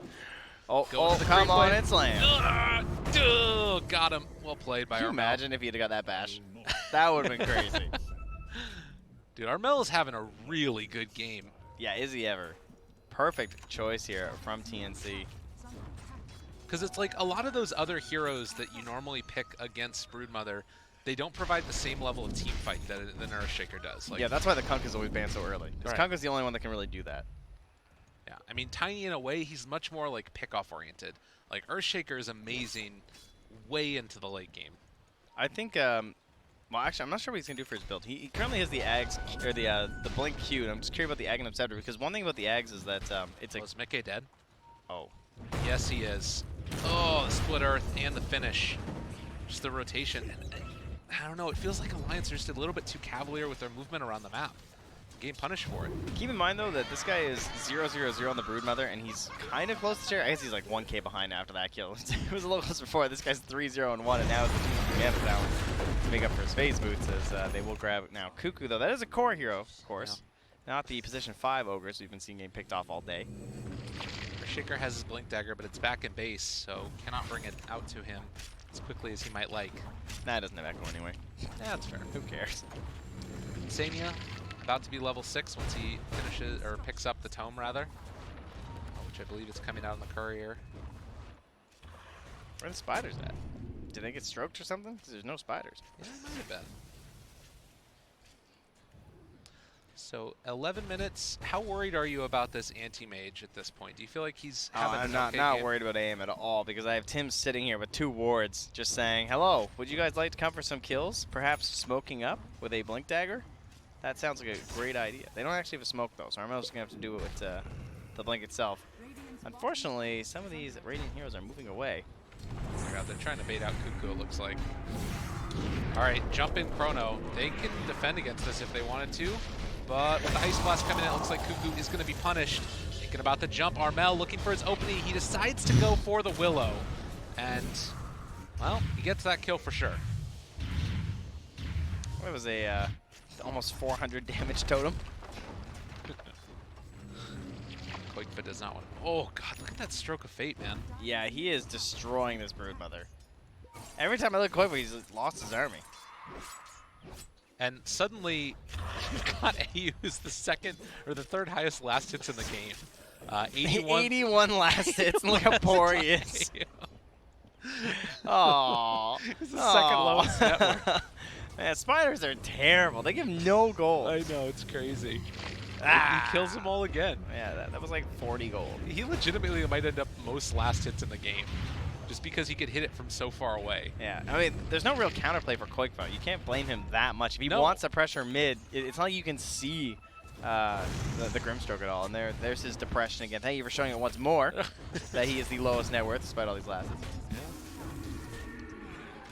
So right now, Armel is really the playmaker on this team. Decided to go back now for an Aghanim Scepter, it looks like.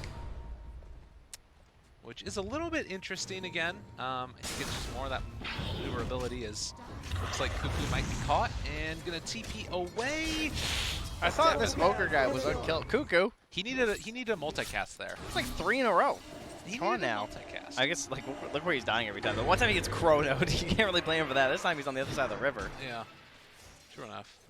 Is Tiger dead? Think about it. Going a bit further. Yeah, not going to try and chase. The Realm's max level, too. AM about 600 gold away from his Battle Fury, roughly. At the 14-minute mark. Armel and Tims are up here looking for someone to show up, but Radiant get the scan. Mickey is out. Yeah. I realize what's going on now. So Mickey, Hand of Midas is the decision for the Void. I think Armel, like, this is why I don't like the Blink that much in games like this, is because the Blink only feels good with Echo, whereas the Aghanims just feels really good. And I kind of feel like he can't just be camping around like this. The only way this works is if he somehow gets his kill, but they know. They know it's not, they know the Shaker's sitting here. Well, I don't know. They actually just show up and also able to get the That's- Sand King. See, that was the problem. Oh my They god. did know. I guarantee they knew because they scammed. They Yeah. knew he was sitting in there, but they thought that when he came in, Bo2 would have the counterplay. Unfortunately, he got the worst possible timing of where he got hit by the Fisher too. Because the whole plan was that, yes, we know that Earthshaker's going to jump, he's going to echo you, I'm going to burrow strike, and then you're just going to chrono everyone, and we'll get a kill. Because I'll be able to just like sandstorm or whatever. That was the issue. Yeah. And It was a smart play, Right. but they outgained themselves with the second stun. Tim's the fear. Terrorize out onto several, and that's going to be the big turnaround that they needed. So they take down Armel, they take down Tim's. The playmaker's dead. It is still space for the anti-mage, but it's not necessarily the greatest feeling in the world. It looks like he's going to have the Battle Fury brought out to him just about that 15-minute mark and head off to the jungle to farm. So as far as space creation goes, it's still working for TNC, but Alliance, they've been able to pull some stuff together. It's just kind of crazy that it's like, you know, this Brood Mother with only one tower taken so far. Spiders. How many lasts he at now? 109. He's got more last hits than his AM. Oh, all right. Oh, they're tied. Yeah, they switched Neck back and neck. forth. This is an epic battle. He was even hitting neutrals trying to beat him right now. He's like, yo, what are you at now? 116? I'm 150. Uh-oh, moving in. Cuckoo in trouble. Gets caught. Armel looking for the combo. Can they kill off this Broodmother in time? It looks like they will. Gabby finds the finish. Chronosphere comes out, but the epicenter. Great play coming in from Boxy. Can they kill him off in time? The silence! Oh, it's not going to be enough, though. And Armel chased down for the moment. Has an enchant totem. Mickey. They still have about Burrow. chasing. Burrow strike comes through. They take him down. Alliance doing him dirty with Boxy. I was like, oh, he's not burrowing him. He's like, wow, that was really smart to wait for the spell shield. And then he's just like walking away on Armel. He's like, oh, he's still not burrowing him. 3 heroes. Oh, that's good. Yeah, that's the way to do it. That was patience right there from Boxy. So often he has been the playmaker for this Alliance team, like getting everything that they need. Whenever they're like losing games and everything and like, oh man, Alliance aren't looking so good today, it's just like, your boy Boxy is going to get his hero, be it the Sand King or the Shaker, and he's going to win you some Dota games. This guy loves the big playmakers. 800 damage dealt with 1 burrow strike. Give it to me. That's pretty good. Give it to me. And Mickey on point with the Chronos once again. Yeah, he's doing it. Gabby has gotten his Battle Fury at this point. Is this a game? Oh, let's watch this again before we get into Oh yeah, here we go. The only problem was that they couldn't quite save Quickfoot. It's like, I'm coming with that ground. Oh, sorry, bud. Yeah. And Boxy being just outside of it. Yeah, like you said, great play by Mickey to get that Chronosphere without catching Boxy in it. Because if you do at that point, these kills don't happen. Yeah, and he had a 2-man burrow right there, and he just waited and waited, and then it was like, oh, perfect. Unreal. He bait them in a little bit more. But yeah, it does have that feeling in this game of, you know, an AM that's kind of been left alone, but there is a Faceless Void still that he needs to be concerned about, right? Like, can't Void eventually cause enough issues for him? Yeah, for sure. And then we're going to have Broodmother Eggs, which is another thing we don't want to forget about. He's going for the BKB first because it's a nice BKB game versus the Shaker, versus even just the AM, the Leshrac, all these nuisances for him. Grimstroke too, I suppose. Some chain stuns. But once the Ags is out, it's just like Broodmother is such a terrifying hero to play against. It's like super fast. Look at this army right now. Where is my Grimstroke? Then want to find it. Oh god, this army. Armel getting the walk away, chase forward. Penance Brace used to make sure there's no follow-up stun. Keeping AU alive. But that was Epicenter used. And they didn't get the kill onto Armel. He went for it. I was like, I want to let you to go for it earlier, but he's just like throwing strokes of fade into the trees over here trying to find the spiders. Yeah. He's just chucking them blind. Ooh. It's only 5 seconds CD, man. That's so low. Oh, Boxy's out of mana, though. Boxy's dead, I think. Yeah, then I'm not even going to waste the dunk. Oh, no, they did use Oh, the they dunk. used the other dunk. Yeah. Yeah, I guess I can't say dunk when there's actually a Shaker in the game. I guess just a little bit concerned about him burrow striking away there, so they made sure they had the full chain stun. Had a little bit of vision loss there for a moment. Oh, do they have a sentry? I don't think they had a sentry on them either. Those are all Okay. Radiant sentries. Yeah, that's why he went for it. Oh, that was quick. Tigers got blown up. Was that a kill? Was he hitting neutrals and that's what killed him? The cleave from the AM? I'm not sure. I think it was the Echo Slam that Oh, killed him, okay. wasn't He it? actually finished it that way. Okay. Big circle there from Insania saying, let's go. But that is 2 dead. the same time. And it looks like TNC are the ones that want to make the move themselves. A bit of a weird smoke going like this without the Echo Slam. Sania, spot him. Jump forward. Ooh, good force stab. Koikva moves into position as well. Tims needs to run, but he is going to be the sacrificial lamb. And they actually chrono the Earthshaker. Chase forward for this guy. They have the Terrorize available if they want to use it, but it doesn't look like they're going to need it. Yeah, Boxy with the save. Helping Insane now. That helps Insane to get this track down there onto AU, who's going to have to try and TP out. One more punch. Nagi gets the kill. Jeez. Over and over again, they're doing it to him. And Cuckoo, he's going to get burrow struck here in a second as well. Can they get time with other heroes? I don't think so. This Ogre Oh has my had god, a the body block. abysmal game. Like, poor Cuckoo. We've been Dude, the praising him boxy so body much. block. Yeah. He blocked him until the turnaround. Cuckoo's just going down again. I mean, we look for this like early Midas when you play this core Ogre, and then you're like, oh man, he's gonna get so many items now, and he just got nothing. Dude's broke as a joke. Oh, Gabby. Gabby. Manta? All right. Walk away. Yeah, farm those illusions. Easy 64 gold. He's trying to bait him in, just dispels it, and then backs out. So it is going to be a 2,000 gold lead for Alliance, who feel like they've taken kind of firm control over this one. But it is a bloodlusted AM, which is something that's not easy to deal with in the later stages if you can get towards those items. Oh, wait, he wants these last hits. Oh, he's looking. Those spiders. Hide behind the trees. We'll just try and steal the way from his aim instead. I see how it is. Are they smoking? This looks like a TNC smoke here as Tim's dancing on the stairs. Do we have a smoke? Got one in the backpack there from AU, but nope. We're going to move in and let AM finish off some Ancients. I think Roche is just on the menu here for Alliance. Kind of surprised they haven't made their way there quite yet. I guess because the Broodmother doesn't have... well, she has the Medallion, so yeah. It's fine. Didn't finish the Solar, but still obviously quite good. Right. And going for the Scotty next on the Anti-Mage. A little surprised by that. I thought that he might just go for like the immediate Basher and try and like jump the Void or something. He's trying to live Chrono. That's the only problem. He's just resigning himself to getting Chronoed, I think. Okay. Quick was so slow when he's out of open. Where's my Ags? You know, something that we didn't really mention all that much was when people were looking at the core Ogre build, like sometimes it was going along the lines of a Dagon or any of those things. And you combo that together later on with the Grimstroke. That could be pretty cool.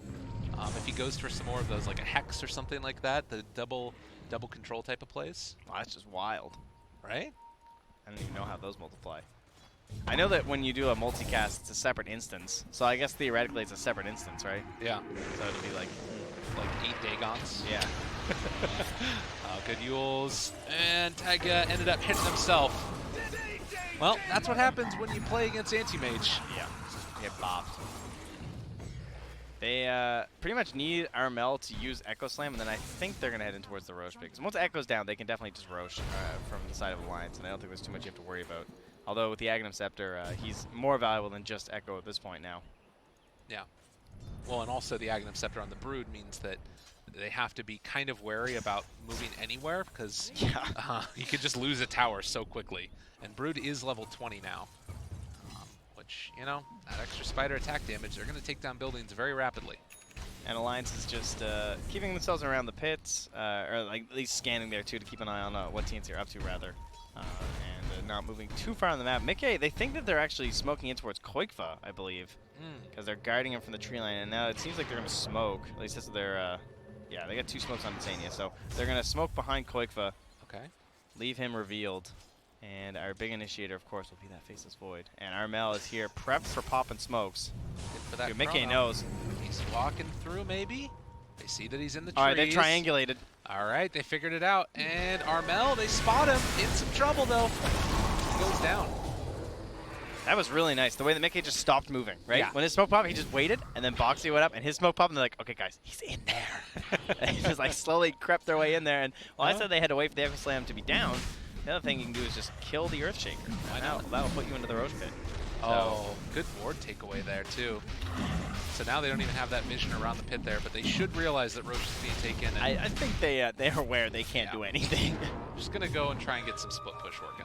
Wait, Ayu? He's out real far. And Ayu's just going to die, it looks like. Gets the silence off to 2, but that's not doing anything. Now, they have Grimulti for the potential fight that could come. I guess they probably... Is this just going to be a farming Aegis for Alliance? No, I don't think so. I think this is a Broodmother and get super aggressive Aegis. And just force AM to play like all this at best. But mostly it'll be like Alliance should get this whole part of the map there. That's a lot of the map. That's the power of the Broodmother. You get to cover 75% of it with your spider or with your webs once it's complete. And I think it's on the career. It's actually done. So here we go. 15 web charges all of a sudden. How is that for you? That's a lot. Yeah, and so the other bonuses from the Aghanim Scepter here is I'll bring every. You get movement speed cap is removed. You get faster movement speed, and you get way more webs. And so he's currently 563. Yeah, he's just hasty. Jetting around him there. Yeah. Doesn't even have boots. No. Not needed. All right, Gabby pushing down bottom, gonna get some split push working. As much as Brood is amazing at going for split push, so too is TNC Mage. Oh, bash. Oh, he got it. He didn't go Scepter first. Oh, he had first. the ghost too, and he's like, yeah, that's unfortunate. Ooh, he's doing a lot of damage to that Void. But yeah, Void does eventually manage to find that kill. Although, oh, the plays! The Void! He took too much damage! They just blow him up! Whoops. Didn't expect that one. That worked out really well for them. That's and now, amazing. Yeah, Alliance are still playing a little aggressively there. All that just damage from the Leshrac. It's like, oh, that was an easy kill. Support Leshrac. Finish out. Okay. Yep, that's AU. The spider damage is so ridiculous. And now walking forward, they need to be careful. The fissure comes out. The fear, though. The turnaround play is coming with the enchant totem. Koifa tries to chase forward for more. Boxy able to find that stun, but it's not going to be enough as they throw out the mana void. Armel waiting to pop that shrine till the ice blast. Oh, excuse me. Gabby just walks away as well. So they're fine. The pipe doing work for them there. Pretty dangerous if you have to start without your void, though. The pipe is so valuable in this lane here. Don't tell them. Just walk right past. They jump over them. This was the team with Aegis that was supposed to be making the moves, but TNC somehow outfight them. The murder of Tim's. And they will at least secure something, too, because one of the things that's going to be frustrating is that even when you win that fight, there's nothing to gain, but there was still a Tier 1 tower in that mid lane, and no way chance they were going to defend that without their two big controllers of the team fight in the Faceless Void and Sand King. Dude, they just know this ward. I think, wait, no, did they announce spotting? He can't see that high ground one. He threw out the Stroke of Fate, yeah. Onto it, did he? Yeah, but I guess he didn't see it. Huh, strange. But the good vision in the area there by TNC to place the ward up on the high ground that is going to spot all of this movement by Alliance if they step over a little bit further to the right. Mickey, Chronosphere's available. Who do they find? Good old Cuckoo. He's recovering. Oh my god. Speaking of recover, all right, we're good. I'm going to get a Force Staff now, guys. Yeah. Don't worry about it. All of their vision right now for TNC is just so good. Like, they see all of the Lions right now. Oh my god. Yep, there's one good D ward, though, from Insania. Investment made back 1.0 times. Perfect. Well, money. No, it's perfect. I see. The money one. I got like it. That. It's good. Found some combos. Tim's, again. He's like, all right, you want to play this game? How do you know my friends aren't lurking again? Well, they have an idea, and Tim's is going to die, but meanwhile, off to the side, Gabby has found Insania. They get the Chronosphere off, but is it going to be enough? The jump forward, they find the stun, follow-up coming as the Grimstroke shows up. Mickey trying to run away, but Gabby just blinks out. Quick of a fine. Oh, he's coming. He's taking a lot of damage, but he has another blink, and it's that long range. He fell off the web, chased. too. And if he can make this happen, he still has the Aegis. And Armel shows up. All the spiders doing a nice bit of damage. He has Echo Slam available, but Armel does not want to take that chance. Yeah, Gabby's just too low to re-engage there. Even with the BKB and the ulti, he says, no thank you. The scan hit, but now no longer. Yeah, Armel has the Blink Dagger too. Oh, Tiger the Yules. Yeah, and the Root, they've got him caught. The Root's going to wear off in a second. Might be able to jump away. The Echo almost goes for it all, but it wasn't enough. Man, if he got that Fisher off, Tiger was done. Yeah. Gabby, in the meantime, has continued to reign at the top of the net worth chart. Hoping his team didn't see that solo shrine right there. It's like, well, what? Huh? Oh, I misclicked. Oh, is he going for Mickey? Silence, but not able to get there in time. It was a nice attempt, but AU looks like he might pay the price. As Quakefa gets that kill, chase forward, looking for more. Oh, strike to Gabby. turn it in trouble. Gabby goes down. Man, that was all for an attempt on an AA and instantly tipped by Mickey saying, boy, what are you doing? Get off my support. He's And still they turn alive. again, find another kill. Alliance stomping over them. That was the BKB 10-second unused by Gabby. That forces now into potentially a high ground push from Alliance. And as good as the Earthshaker was in the laning matchup, I think the combination of both the Blink Dagger, I think you need the Ags first, but I see kind of why he didn't go Ags first, because if he went Ags first, like who plays with him when he's jumping around? It would have to be really well executed. Yeah. But I think that's what they had to do. I think the Blink was like, you're just all in on the Echo. Right. Whereas Whereas with the Aghanims, you can just like chase and continue, and like you're setting up the stun for the Leshrac and the Grimstroke are both playing with you, and you're using the Inkswell to like chase down with Enchant Totem. Like that's the kind of gameplay you needed. But it might have been because Cuckoo was so far behind that he felt like they just had to go for like the Gorilla style, where it's just like one and done with the Echo Slams. But one kill every 2 minutes is not going to be enough at that point in the game to slow down a Broodmother draft. Where the Quick was just, I mean, he's 10-1 and 4. Yeah, he's been monstrous this game. And as much as you can say, like, oh, run in and, you know, get the Echo Slam that kills off the Brood, it just hasn't happened because Quake is microing his spiders really, really well. And now, TNC are in a position where they need to hold out. They've got to hold high ground, but every second that they're just stuck in their base, Alliance are going to get further and further ahead. Now, one storyline that has had a lot of talk in this tournament has been Alliance's ability to finish off games. You knew where I was going. I know. I know. That's a big That's swing. not just this tournament. That's this whole year, dude. That's a big swing, but we've seen it go the other way before. Alliance, they need to find a way to finish off this game. That was and killing off 91%. Gabby here is a way to do it for sure. Everybody jumping on top of this guy. Armel wants to find initiation to turn it back around, but they will kill off Gabby again. But the combination coming out isn't enough. It's not enough. The BKB is out for that Faceless Void. Can they kill him off in time? It looks like the Ogre is also going to die. TNC gets spanked. Yeah, 80 seconds now with no anti-mage. The mid laner act's already gone. Now they can just take that tier 2 in the top lane if they wish. Plenty of them there. I see He a ping by literally Tanya. just respond. Like, how long was he alive for? It's hard to farm when you're dead. So yeah, rough stuff here. Jeez, he got stunned. He got Burrow Strike, Chronoed, and Feared, and Cold Feeded, as well as bashed numerous times. I even got broken at the end there as well, I see. They really threw everything at him. Should sink. Made it happen. Alliance on top of it. Looking good in this game number 2 after a heartbreaking game number 1 loss. Look at the spider damage. Yeah, it's ridiculous. You can see when the volley occurs. Ready? Fire! Knock! Shoot! That's pretty much it. I think they could just Dabo. They're not. I mean, they got 45 seconds till Echo, though. So they're going to try and play this last Rax out. They say it is Alliance.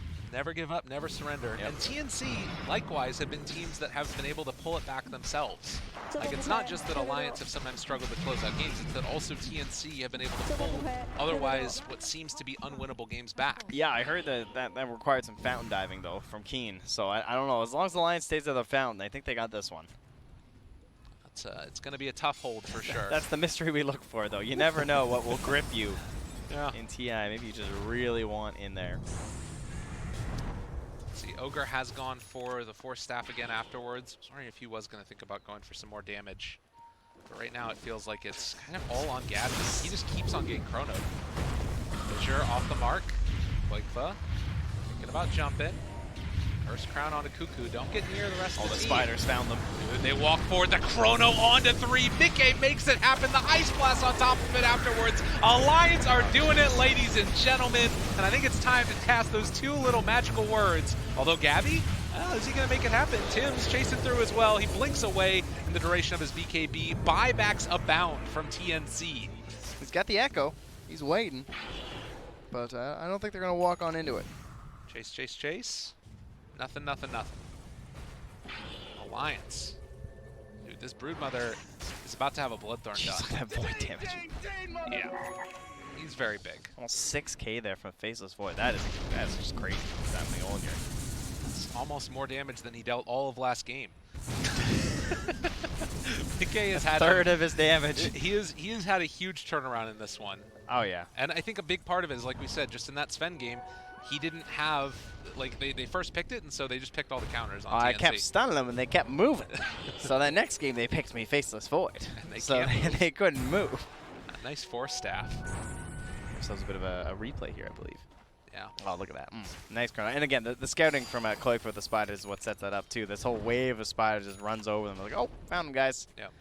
Easy, Seb. You can see why he racked up so much damage. Only got a couple kills out of it. And you can see also Armel trying to run to get back into this fight and just couldn't get there in time, as we will see AU get taken down yet again by Koikba. It's okay, all it's not of that the exciting. spiders. Just, you know, the spiders hit them. They got that plus 450 health, too, so they're a few of them, a few more survive against the Grimstrokes Annihilation and Pest Control with 201 last hits. Dude, they're actually insane now. 730 health on these spiders. Kill them all. All right, Armel. Good luck, buddy. Oh, the wraparounds. Okay. Let's see. I mean, you know what the game plan is. Get the Echo. Get the Echo onto several. Cuckoo shows up for a second. Mickey looking. Oh, he knew. Yeah. Had the read. And TNC going to back off, head home. If they manage to find a really nice Echo onto that Void, that's the way that you take that fight. Well, then you're echoing an Aegis, so I don't think so. That's a fair point. Yeah. That's a fair point. I guess they just need to kite it out and wait. It feels like Alliance are the ones that are in complete and total control of this game. 23,000 net worth up. Mickey, Silver Edge. Oh, he got him. Find. And it looks like he will be able to find and kill off this anti-mage. Stun through Fissure. Fear lasts too long. And AM dead. He was so close to buyback, 150 gold. It's hard to believe how much damage he's doing when he took the attack speed talent. Like, he skipped over it, rather, for that time walk. As you can see, he's just, like, time walk and chronoing and not even worrying about that. Yeah. But I guess he did take the 70 time lock damage, at the very least, from when he hits those. Build attack speed, more chances for bash. Turns out Mjolnir is a pretty good damage item. Alright, what can they do here? Force Staff. Into the push out of position, the Fissure. Force Staff back the other direction. Mickey's fine.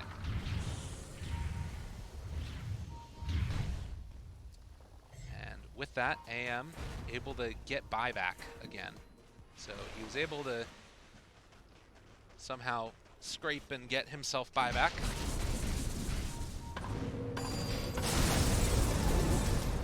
He's toying with him. I mean, he's got the cheese, too, if anything looks remotely dangerous for himself. Okay, walks up. Chronosphere still on cooldown for a little bit, 45 seconds. They walk forward and find the Lesh, and Taiga just bullying them in the base. Nice blink back from Armel. Okay. Just stop him, jump right on him. They gave it very low. Cuckoo's gonna walk forward, Fire Blast to start this off. Triple multicast, they buy back on the AM. Looks like that's gonna be about it for there.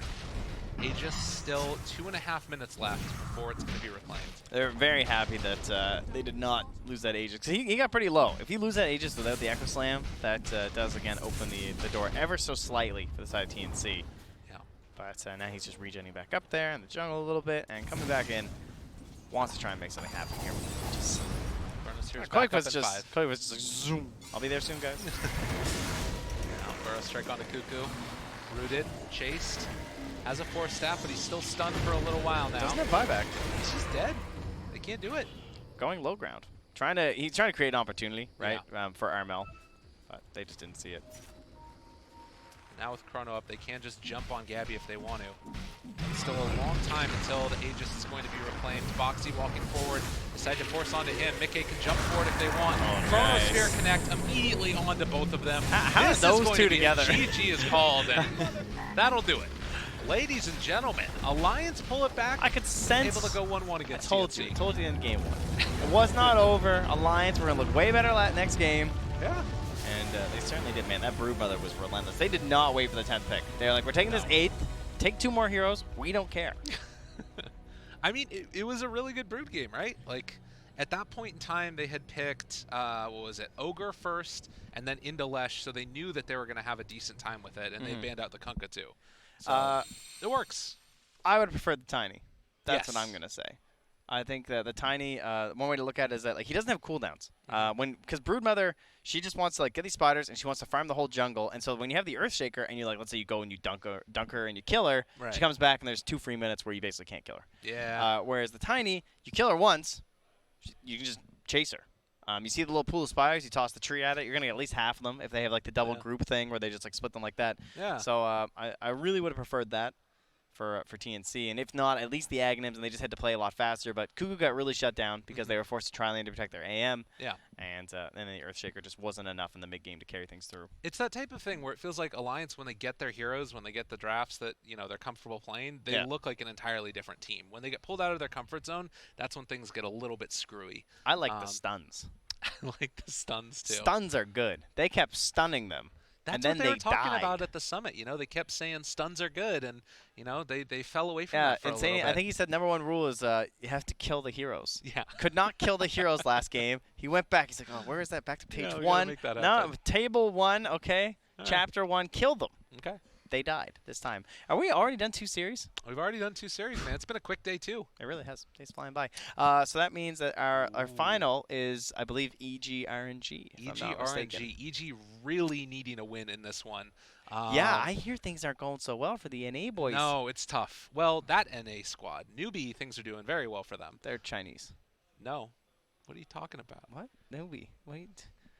They're both. There's It's the magic of TI. Isn't that memes, wonderful? Memes on memes. All right. So we will be back with EG RNG.